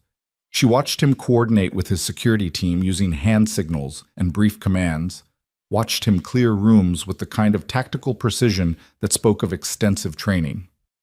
Where did he learn to do that? Lena asked. To fight like that? His father started training him young, Thomas said. Military instructors, hand-to-hand combat specialists, weapons experts. By the time Mr. DeLuca was 16, he could handle himself better than most adults. It's part of why he's still alive when so many of his father's other associates aren't. A new group of attackers appeared on the monitors, moving toward the wine cellar, toward the safe room. Lena's breath caught, and Thomas immediately moved to stand between her and the door, his own weapon drawn. They can't get in, he said calmly. But stay quiet just in case. Lena clamped her hand over Sophia's mouth gently, muffling any sound she might make. On the monitors, she could see the attackers searching the wine cellar, clearly looking for something or someone. One of them stood directly in front of the hidden door, so close Lena could see the details of his face. Then Marco appeared behind them, emerging from the shadows like something from a nightmare. What followed was too fast for Lena to fully process. A brief, violent confrontation that ended with all three attackers incapacitated and Marco standing over them, chest heaving with exertion. He looked directly at the camera hidden in the wine cellar's ceiling, and even through the monitor, Lena could see the question in his eyes. She nodded, not sure if he could see her but needing to communicate somehow that she and Sophia were okay. Marco's expression shifted to something like relief, then hardened again as he spoke into a communication device Lena hadn't noticed before. On other monitors, she could see his security team systematically clearing the house, subduing the remaining attackers with professional efficiency. It's almost over, Thomas said quietly. Mr. DeLuca's team is very good at their jobs. 20 minutes later, the locks on the safe room door disengaged. Lena tensed, every muscle in her body coiled to protect Sophia, until Marco stepped through the doorway. He looked like he'd been through a war, shirt torn, blood on his knuckles and splattered across his chest, a cut above his left eye that was still bleeding. Is any of that blood yours? Lena asked, her voice steadier than she felt. Some of it, Marco admitted. Nothing serious. Are you both okay? Sophia, we're fine, Lena interrupted. Lena, scared but fine. Marco, what just happened? Who were those people? Marco moved closer, reaching for Sophia with hands that trembled slightly, despite his outward control. He held his daughter against his chest, breathing hard, and Lena saw the fear he'd been suppressing break through his composure. The Volkov organization, he said finally. Russian syndicate that's been trying to expand into my territory for the past year. I've been blocking their moves, refusing to negotiate, making it clear I won't tolerate their presence in Chicago. This was their response, an attempt to prove I'm vulnerable, to force me to either negotiate from weakness or escalate to full-scale war. What are you going to do? Lena asked, though part of her already knew the answer. Marco's eyes met hers, and she saw cold fury there, the kind of rage that had been building beneath his controlled surface since the moment the attack began. I'm going to end this, permanently. The Volkovs need to understand that threatening my family isn't a negotiating tactic. It's a death sentence. The flat certainty in his voice should have frightened Lena. Instead, she found herself nodding, her own anger rising to match his. These people had attacked their home, had put Sophia at risk, had turned what should have been a safe space into a battlefield. They deserved whatever consequences Marco chose to deliver. "How?" she asked quietly. Marco handed Sophia back to Lena, his expression shifting to something calculating and cold. "I have contacts, people who owe me favors, people who've been waiting for permission to move against the Volkovs. I'm going to unleash them all at once, coordinate a response so overwhelming that the Volkov organization won't have time to regroup. By this time tomorrow, they'll either be in federal custody or fleeing the country." "That sounds like war," Lena said. "It is war," Marco confirmed, "and I'm going to win it so decisively that no one else gets the idea to try this again." Thomas cleared his throat diplomatically. "Sir, the house is secure. All hostiles have been contained. No casualties on our side, though Jenkins took a round to the vest. He'll be sore, but he's fine. What do you want us to do with the attackers?" "Hold them in the garage," Marco said. "I'll deal with them after I make sure Lena and Sophia are settled. And Thomas, call Viktor Petrov. Tell him I'm calling in that favor he owes me and that I need it now." Thomas nodded and disappeared, leaving the three of them alone in the safe room. Marco sank into the chair Lena had occupied, suddenly looking exhausted in a way she'd never seen before. "I'm sorry," he said quietly. "I promised you'd be safe here, and instead I brought war to your doorstep." Lena sat in the chair beside him, Sophia sleeping now against her chest, worn out by fear and crying. "This isn't your fault, Marco. You didn't attack us. The Volkovs did." "But they attacked because of decisions I made," Marco countered. "Because I've been transitioning away from the violent parts of my business, because they saw that transition as weakness. If I'd handled things differently, if I'd been more careful—" "Stop," Lena interrupted firmly. "You can't second-guess every decision. You're trying to build a better life for Sophia, and some people don't want you to succeed. That's on them, not you." Marco reached out, running a gentle finger across Sophia's small hand. "I need to escalate this, Lena. I need to respond with enough force that no one else gets ideas. That means things are going to get ugly for the next few days. Probably violent, definitely dangerous. I can have you move somewhere safer, somewhere completely removed from my world. A house in the suburbs under a different name. Security that's invisible but thorough. You wouldn't have to be part of any of this." Lena stared at him, processing the offer. He was giving her an out, a chance to step away from the violence and chaos that defined his life. Part of her desperately wanted to take it, to grab Sophia and run somewhere quiet and normal, where the biggest threat was a stranger in a grocery store parking lot. But another part, the part that had been growing stronger since the night Sophia was born, refused to abandon Marco to handle this alone. "No," she said quietly. "We're not leaving. You're Sophia's father, and whatever happens, we handle it as a family." "Lena, you don't understand what I'm asking," Marco said urgently. "The kind of response I'm planning, people are going to get hurt, badly. Some of them might die. And if something goes wrong, if the Volkovs manage to strike back before I eliminate them completely, you and Sophia could be caught in the crossfire." "Then make sure nothing goes wrong," Lena said simply. "Do what you need to do to end this threat. But don't ask me to run away and pretend you're not fighting for our future." Marco looked at her with an expression that made Lena's chest ache, gratitude and disbelief mixing with something that looked dangerously like love. "You're either the bravest person I've ever met, or the most reckless." "Maybe both," Lena admitted. "But I meant what I said earlier. We're in this together. You don't get to protect me by pushing me away. Not anymore." Before Marco could respond, his phone buzzed with incoming messages. He glanced at it, and his expression hardened immediately. "The Volkovs are already trying to spin this," he said, anger threading through his voice. "They're putting out word that I'm weak, that my security was easily breached, that having a family makes me vulnerable to pressure. They think this failed attack still accomplishes their goal of making me look compromised. So prove them wrong," Lena said. "Show them that threatening your family doesn't make you weak. It makes you absolutely ruthless."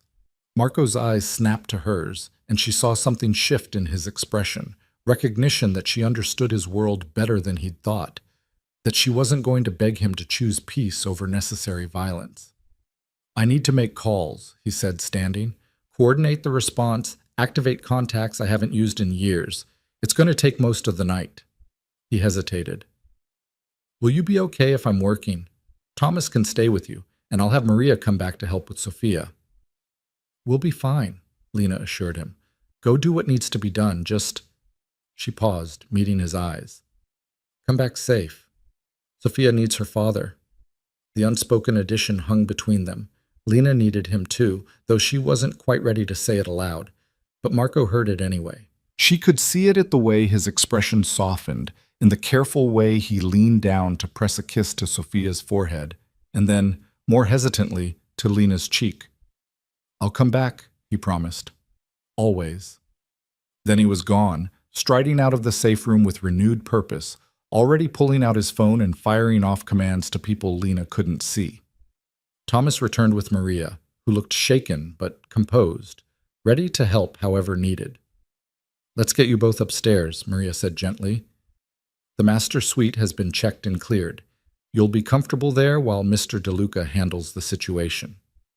Lena let Maria guide her back through the house, trying not to look at the evidence of violence, scuffed walls, broken furniture, blood stains that would need professional cleaning. The beautiful mansion had been violated, turned into something that felt more like a fortress than a home. In the master suite, Maria helped Lena change Sophia's diaper and get her settled for what remained of the night. But Lena couldn't sleep. Couldn't stop her mind from racing through everything that had happened. She kept replaying the moment she'd seen Marco with the gun, the casual efficiency with which he dealt with the attackers, the cold fury in his eyes when he talked about ending the Volkov threat. This was who he really was, beneath the expensive suits and careful control. A man capable of extraordinary violence when people he loved were threatened. And instead of being repelled, Lena found herself understanding it, even accepting it as necessary. Around 3 a.m, Marco returned to the suite.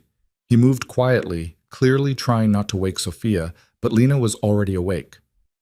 How bad is it? She asked. Marco sat on the edge of the bed, exhaustion evident in every line of his body. I've activated every resource I have. By dawn, the Volkovs will be dealing with simultaneous federal raids on their warehouses, their legitimate businesses, and their known safe houses. The ones who aren't arrested will be too busy running to think about retaliating. You can arrange federal raids just like that? Lena asked, not sure if she was impressed or horrified. I have contacts in law enforcement who've been building cases against the Volkovs for months, Marco explained. They've been waiting for the right moment to move. I just gave them that moment, along with some additional intelligence that makes their cases airtight. What about the men who attacked the house? Marco's expression went cold. They're being questioned. The ones who cooperate will be turned over to the FBI with testimony that ensures long sentences. The ones who don't cooperate... He stopped, jaw clenching. Let's just say they won't be a problem anymore. Lena should have been disturbed by the implication, by the casual way Marco discussed eliminating threats. Instead, she felt nothing but grim satisfaction. These men had tried to hurt her daughter. Whatever happened to them was justice as far as she was concerned. Come here, she said quietly, patting the bed beside her. You need to rest. Marco looked surprised by the invitation, but didn't hesitate. He kicked off his shoes and lay down beside her, careful to maintain space between them.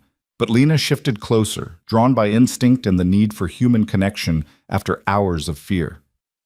Thank you, she whispered, for keeping us safe, for doing whatever it took.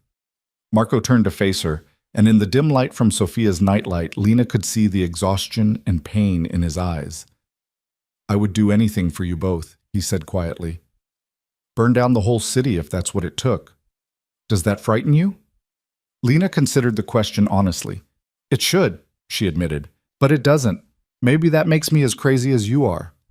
Or maybe it makes you perfect for me, Marco said, and the raw honesty in his voice made Lena's breath catch. They lay there in the darkness, listening to Sophia's peaceful breathing, both of them processing the violence that had shattered their fragile peace. And somewhere in those quiet moments, Lena made a decision. She wasn't leaving, wasn't running from Marco's world or pretending she could raise Sophia separately from her father's reality. Whatever came next, whether it was more violence or the slow transformation Marco had promised, they would face it together. Because despite everything, despite the danger and the fear and the blood on Marco's hands, Lena trusted him to protect their daughter. And maybe, just maybe, she was starting to trust him with her heart again, too. The days following the attack blurred together in a haze of tension and waiting. Marco disappeared for hours at a time, coordinating the systematic dismantling of the Volkov organization with the kind of ruthless precision that reminded Lena exactly who she'd chosen to trust with her daughter's safety. When he returned, he was different, harder somehow. The careful control he usually maintained stripped away to reveal something colder beneath. But with Sophia, he remained impossibly gentle. Lena would find him in the nursery at odd hours, just watching their daughter sleep, his expression vulnerable in ways he never allowed during daylight. She'd see him holding Sophia against his chest, whispering promises about the future he was building for her. And Lena's heart would ache with the complexity of loving a man capable of such tenderness and such violence. On the 5th day after the attack, Marco appeared in the doorway of the master suite, looking more exhausted than Lena had ever seen him. But there was also something different in his eyes. Relief, maybe, or the first hint of peace she'd witnessed since that terrible night. "It's over," he said quietly. "The Volkovs are finished. The leadership is either in federal custody or fled to Russia. The ones who stayed behind to manage operations have been neutralized. There's no one left with the resources or motivation to come after us." Lena was feeding Sophia in the rocking chair, and she looked up at Marco's words, searching his face for signs of what that neutralization had cost him. "How many people died?" Marco's jaw tightened. "Does it matter? They made their choice when they attacked our home." "It matters to me," Lena said softly. "I need to know what you did to keep us safe." Marco moved into the room, settling into the chair by the window that had become his usual spot during these feeding sessions. 3 of the men who attacked the house are dead. The rest are cooperating with federal prosecutors in exchange for reduced sentences. The Volkov leadership. He paused, choosing his words carefully. Some situations resolve themselves when people understand there's no path forward except cooperation or consequences. "That's not an answer," Lena pressed. "No," Marco agreed. "It's not. But it's all the answer I can give you right now. I did what was necessary to eliminate a threat to my family. The specifics don't change that reality." Lena absorbed this, understanding that Marco was drawing a line, protecting her from details that would implicate her or burden her with knowledge she didn't need. Part of her wanted to push, to demand full transparency, but another part recognized that some things were better left unspoken, especially when the outcome was safety for their daughter. "What happens now?" she asked instead. "With your business, with the transition you talked about?" Marco leaned back, and Lena saw some of the tension drain from his shoulders. "Now I accelerate the timeline. The response to the Volkov threat demonstrated that I'm still strong enough to eliminate threats decisively. That gives me leverage to negotiate from a position of strength rather than perceived weakness. I've already begun conversations with people who'll take over the pieces of my empire I no longer want to manage." "How long?" Lena asked. 6 months, Marco said. "Maybe less. I'm not being cautious anymore, not drawing this out over years. I want to be completely legitimate before Sophia is old enough to understand what her father does for a living." The certainty in his voice made Lena's chest tight. "That's fast. Won't people see it as you backing down, giving up power?" "They'll see it as me choosing my priorities," Marco corrected. "And anyone who interprets that as weakness just learned a very painful lesson about what happens when they underestimate me." Sophia finished nursing and immediately fell asleep, her small body going boneless against Lena's chest. Marco stood and moved closer, taking their daughter with the practiced ease he'd developed over the past month. He cradled her against his shoulder, swaying slightly in the unconscious rhythm parents everywhere seemed to discover instinctively. "I've been thinking about something," Marco said quietly.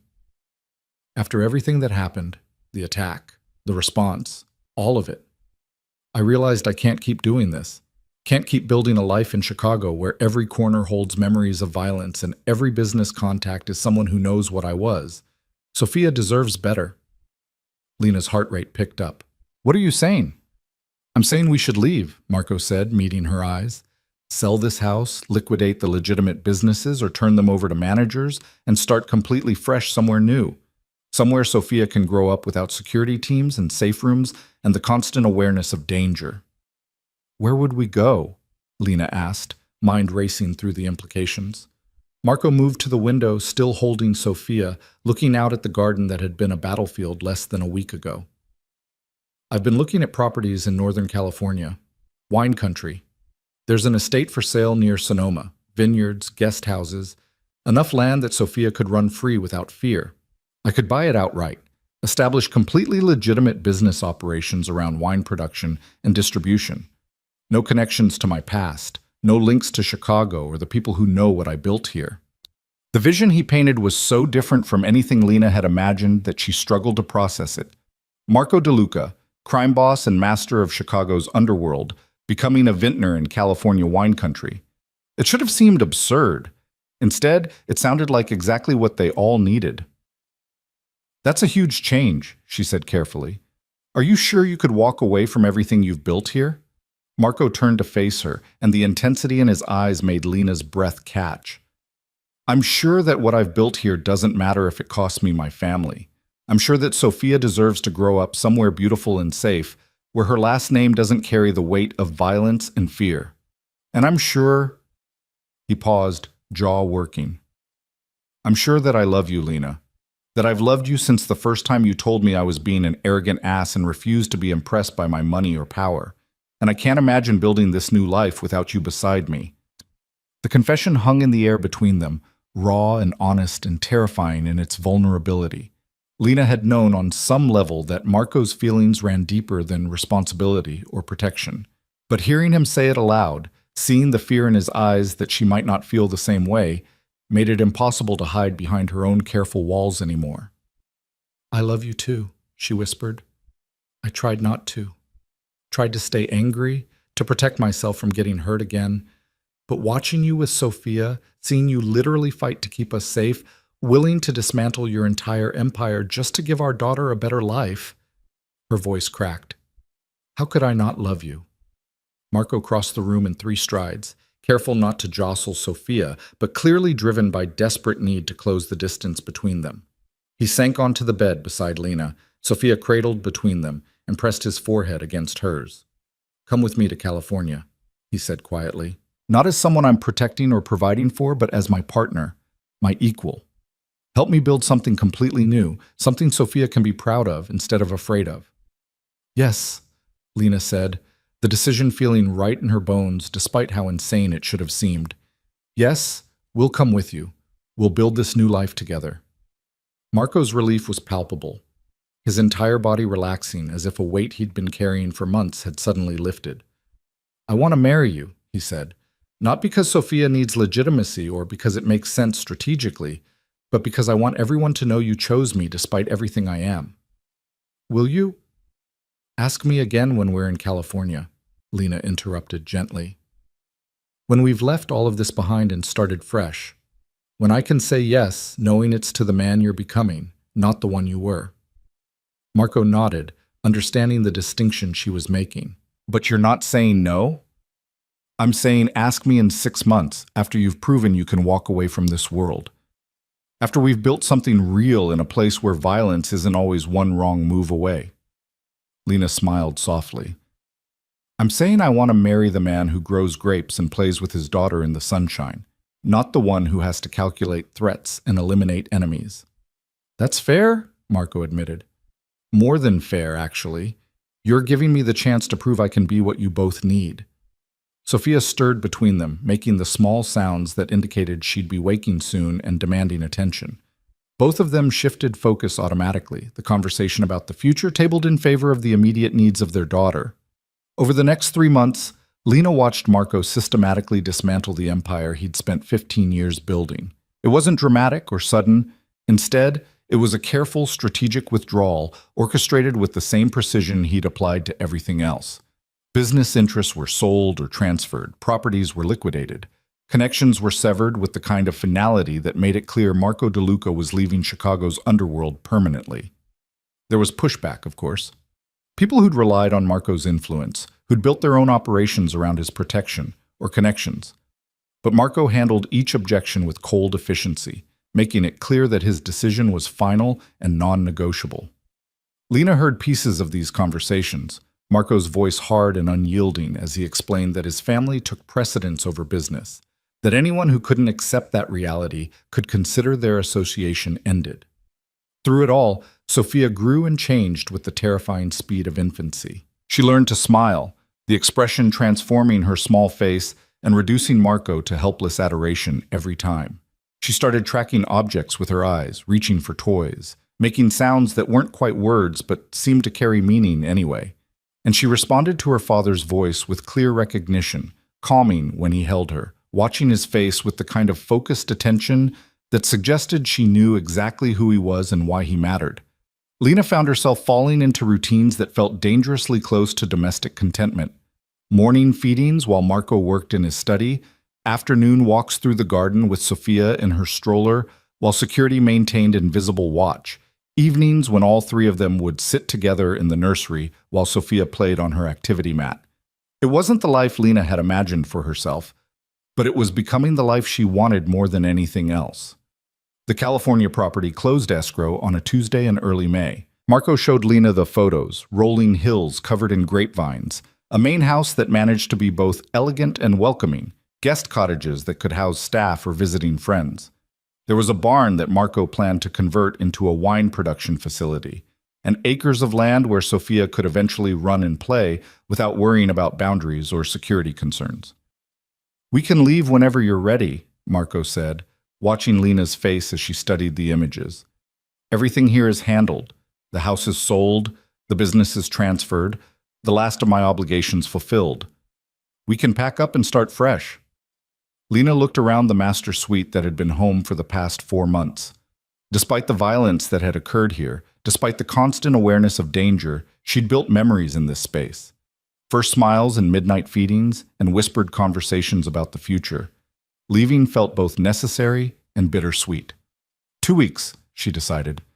That gives us time to say goodbye properly, to make sure we're not leaving anything unfinished. Marco nodded, then pulled something from his pocket. A small velvet box that made Lena's heart rate spike. "I know you said to ask you in California," he said quietly. "This isn't me asking yet, but I wanted you to know I'm ready whenever you are." He opened the box to reveal a ring that took Lena's breath away. Not ostentatious or overwhelming, but a simple band of platinum with a single perfect diamond that caught the light like captured starlight. It was elegant and understated and somehow exactly what Lena would have chosen herself. "It was my mother's," Marco said softly. "The only thing of hers I kept after she died. I always thought that if I found someone worth keeping, worth building a life with, I'd want them to have it." His eyes met Lena's. "I know we're not there yet. I know I still have to prove myself. But when you're ready, this is what I want to offer you." Lena took the box with trembling hands, studying the ring that represented not just Marco's commitment, but a connection to the woman who'd tried to shield her children from violence and fear. "She would have loved Sophia," Lena said. "She would have loved you," Marco corrected, "for standing up to me, for refusing to be intimidated, for choosing to stay even when leaving would have been easier and safer." He closed Lena's fingers around the box. "Keep it. Think about it. And when we're settled in California, when I've proven I can build something legitimate and good, we'll talk about what comes next." The 2 weeks passed too quickly and too slowly simultaneously. Lena said goodbye to Maria, who'd become more friend than employee, and to Angela, whose quiet competence had made the mansion feel less overwhelming. She packed up Sophia's nursery, carefully wrapping the items they'd take with them and donating the rest to families who needed them more. Marco handled the logistics with his usual efficiency, arranging movers, coordinating the cross-country transport of their belongings, ensuring that the California house would be fully staffed and ready when they arrived. But Lena also saw him taking time for smaller things, visiting his mother's grave one last time, meeting with old associates to formally end relationships that had defined his adult life, standing in his study looking at the city skyline like he was memorizing it or saying goodbye. On their last night in Chicago, Marco found Lena in Sophia's empty nursery, sitting in the rocking chair they'd decided to take with them to California. Sophia was asleep in a portable bassinet, oblivious to the transition happening around her. "Having second thoughts?" Marco asked quietly. Lena shook her head. "Just thinking about how much has changed in 4 months. I came here terrified and alone, and now we're leaving as a family to start completely over." Marco sat on the floor beside the rocking chair, reaching up to take Lena's hand. "Are you happy with all of this? With the choice you made to stay?" Lena considered the question honestly. Happy felt too simple for what she was experiencing.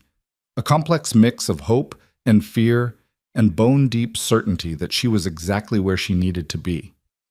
"I'm hopeful," she said finally. "I'm choosing to believe that we can build something better than what we're leaving behind." "That's all I'm asking for," Marco said.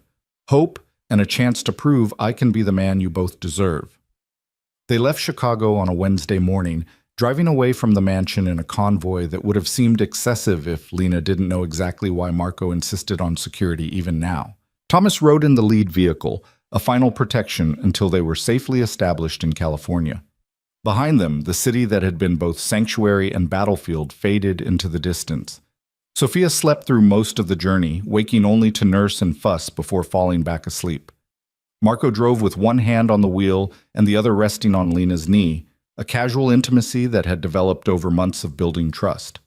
They stopped at hotels along the way, Marco always booking entire floors for privacy, his caution ingrained too deeply to abandon even as they moved toward a safer future. Northern California greeted them with golden sunlight and air that smelled like earth and growing things. The estate was even more beautiful than the photos had suggested. The main house built from stone and wood that seemed to grow naturally from the landscape, the vineyards stretching toward hills that turned purple in the evening light. "Welcome home," Marco said as they pulled through the gates, and Lena felt something settle in her chest at the words. The staff Marco had hired appeared immediately, a house manager named Ellen, who reminded Lena of Angela, a vineyard manager named Robert, who'd worked in wine production for 30 years, a small security team that Marco promised would remain invisible unless needed. They helped unload the vehicles while Lena carried Sophia through the house, exploring rooms that would become familiar, imagining the life they'd build in these spaces. The master suite overlooked the vineyards, floor-to-ceiling windows framing a view that made Chicago's urban landscape seem like a distant dream. The nursery had been set up exactly to Lena's specifications. Sophia's crib positioned to catch morning light, the rocking chair they'd brought from Chicago placed beside the window, everything arranged to create a space of peace and safety. "What do you think?" Marco asked, coming up behind Lena and wrapping his arms around her waist while she held Sophia. "I think it's perfect," Lena said honestly. "I think we can build something real here." Over the next 6 months, Lena watched Marco transform in ways she'd hoped for but hadn't quite believed possible. He threw himself into learning wine production with the same intensity he'd once applied to building his empire, working alongside Robert in the vineyards, studying fermentation and aging processes, making decisions about which varietals to focus on and how to establish the DeLuca label in a competitive market. But more than that, Lena watched him become present in ways he'd never been in Chicago. He'd take Sophia on morning walks through the vineyard rows, talking to her about the grapes and the seasons and the patient work of creating something beautiful. He'd join Lena for lunch on the terrace, stealing an hour from his day just to sit together and watch their daughter discover the world. He'd put aside work completely in the evenings, dedicating that time to family without the constant interruptions that had defined his Chicago existence. The security team remained but faded into the background as months passed without incident. Thomas eventually returned to Chicago, satisfied that his boss was safely established in his new life. The threats that had seemed so immediate in the aftermath of the Volkov attack never materialized, and gradually Lena found herself relaxing vigilance she hadn't realized she'd been maintaining. Sophia's first birthday arrived with California sunshine and a small celebration that felt almost normal. No armed guards at the perimeter, no careful calculations of who could be trusted with knowledge of their location. Just Ellen and Robert, and a few neighbors from surrounding estates. People who knew Marco as the vintner who'd bought the old Morrison property, not the man he'd been in Chicago. Lena watched Marco help Sophia demolish her first birthday cake, laughing as their daughter smeared frosting across his expensive shirt without a care. This was the man she'd fallen in love with during those 3 intense weeks a year and a half ago. The one who could be playful and present and completely focused on the moment instead of calculating threats and managing empires. That evening, after Sophia was asleep and the last guests had departed, Marco found Lena on the terrace watching the sunset paint the vineyard hills in shades of gold and purple. He carried 2 glasses of wine, the first vintage from their own grapes, bottled just weeks earlier. "To new beginnings," he said, handing her a glass. Lena tasted the wine, pleasantly surprised by its quality. "Robert said this batch was exceptional. He thinks you have real talent for this." "I have talent for obsessing over details until I get things right," Marco corrected with a small smile. "Wine production just happens to reward that tendency." He set down his glass, then pulled the velvet box from his pocket, the one he'd shown Lena 6 months earlier in Chicago. "I think it's time." Lena's heart rate picked up as Marco dropped to one knee on the terrace, the sunset backlighting him in gold. "I promised to ask you again when we were here, when I'd proven I could walk away from my old life and build something legitimate. So I'm asking now, Lena Hart. Will you marry me? Not because it makes sense or because Sophia needs it, but because I love you more than I thought it was possible to love anyone. Because you gave me a chance when I didn't deserve one, and you've stood by me through the hardest transition of my life. Because I want to spend every day for the rest of my life proving that choosing me was the right decision." Lena looked at the man kneeling before her, no longer the dangerous crime boss who'd disappeared from her life, not quite the simple vintner he was pretending to be, but something in between. Someone who'd chosen love over power, family over empire, and had transformed himself completely to make that choice real. "Yes," she said, tears streaming down her face. "Yes, I'll marry you." Marco slid his mother's ring onto Lena's finger, then stood and pulled her into his arms. They kissed with the desperation of people who'd fought too hard for their happiness to take it for granted, who understood exactly how fragile and precious this peace was. "I'm going to make you happy," Marco promised against her lips. "Every single day I'm going to make sure you never regret this choice." "You already do," Lena said honestly. "You make me happy every time you put Sophia before business, every time you choose patience over control, every time you prove you're building a life worth living instead of just surviving." They were married 6 weeks later in a small ceremony in the vineyard, surrounded by the few people who'd become part of their new life. Sophia served as flower girl, stumbling down the aisle in Ellen's arms, reaching for her parents with the absolute trust of a child who'd never known fear. Robert officiated, his weathered face creasing with genuine pleasure as he pronounced them husband and wife. Lena wore a simple white dress that had nothing to do with tradition and everything to do with the fresh start they were claiming. Marco wore a suit but no tie, his formal edges softened by the casual beauty of their surroundings. When they exchanged vows, Lena saw tears in Marco's eyes. The final evidence that the controlled, dangerous man from Chicago had been transformed into someone capable of vulnerability and open emotion. The years that followed weren't perfect. Marco still carried shadows from his past, still woke sometimes from nightmares about threats that no longer existed. The first time someone from Chicago tracked him down, an old associate looking for money or favors, Lena saw the old hardness return briefly before Marco sent them away with cold finality. Building legitimate success took longer than eliminating threats had, requiring patience and persistence that sometimes frustrated a man accustomed to imposing his will on situations. But Sophia grew up running through vineyard rows, chasing butterflies and learning to identify grapes by sight. She learned to swim in the pool Marco had installed, learned to ride the pony he bought for her 3rd birthday, learned that her father's past was complicated but that his love for her was absolute and unwavering. When she asked questions, and eventually she did, curious about why her last name sometimes made people react strangely, Marco answered honestly but age-appropriately, never hiding who he'd been but making it clear that he'd chosen to be someone different.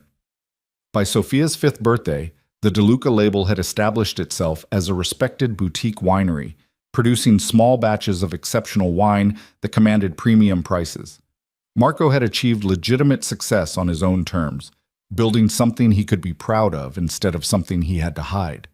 The security team had been reduced to a single person who managed the gate and occasionally patrolled the property, more for peace of mind than any real threat. Lena found her own purpose in the new life they'd built, using her years of customer service experience to manage the tasting room they'd opened to visitors. She discovered a talent for hospitality and wine education, creating experiences that brought people back year after year. She and Marco worked side by side most days, their partnership extending beyond parenting into true collaboration on building something lasting. On Sophia's first day of kindergarten, Lena and Marco stood at the end of their driveway watching the school bus pull away. Sophia had been excited rather than nervous, already chattering about the friends she'd make and the things she'd learn. She'd kissed them both goodbye with the casual confidence of a child who'd never doubted her safety or her parents' love. "She's going to be okay," Lena said, more to reassure herself than Marco. "She's going to be extraordinary," Marco corrected. "She already is." He pulled Lena closer, watching the empty road where the bus had disappeared. "Thank you for giving me this. For believing I could change, for staying when you had every reason to run, for building this life with me." Lena leaned into her husband's embrace, thinking about the terrified woman who'd made a desperate call from a hospital room 5 years ago. That woman had been alone and uncertain, gambling everything on a man who'd abandoned her. Now she stood in sunshine with a partner who'd proven his commitment 1,000 different ways, looking at a future that was full of possibility instead of fear. "Thank you for proving me right," Lena said, "for becoming the man I hoped you could be, for giving Sophia the childhood you never had, for choosing us over everything else." Marco pressed a kiss to the top of her head, and they stood together in comfortable silence. Two people who'd traveled through darkness to find light, who'd built something beautiful from the broken pieces of their past. In the vineyard behind them, grapes ripened slowly toward harvest. In the house, Sophia's artwork covered the refrigerator, and her toys cluttered the living room. And in the distance, hills rolled toward horizons that held nothing but promise. The life they'd built wasn't the one either of them had planned or expected, but it was real and hard-won, and absolutely worth every sacrifice it had required. Marco had traded his empire for a family, power for partnership, and found that what he'd gained was infinitely more valuable than what he'd surrendered. And Lena, who'd once believed herself too ordinary for an extraordinary man's attention, had discovered that true strength wasn't about control or dominance. It was about choosing love over fear, again and again, until that choice became the foundation of everything that mattered. Together, they'd written a new story. And it was only just beginning.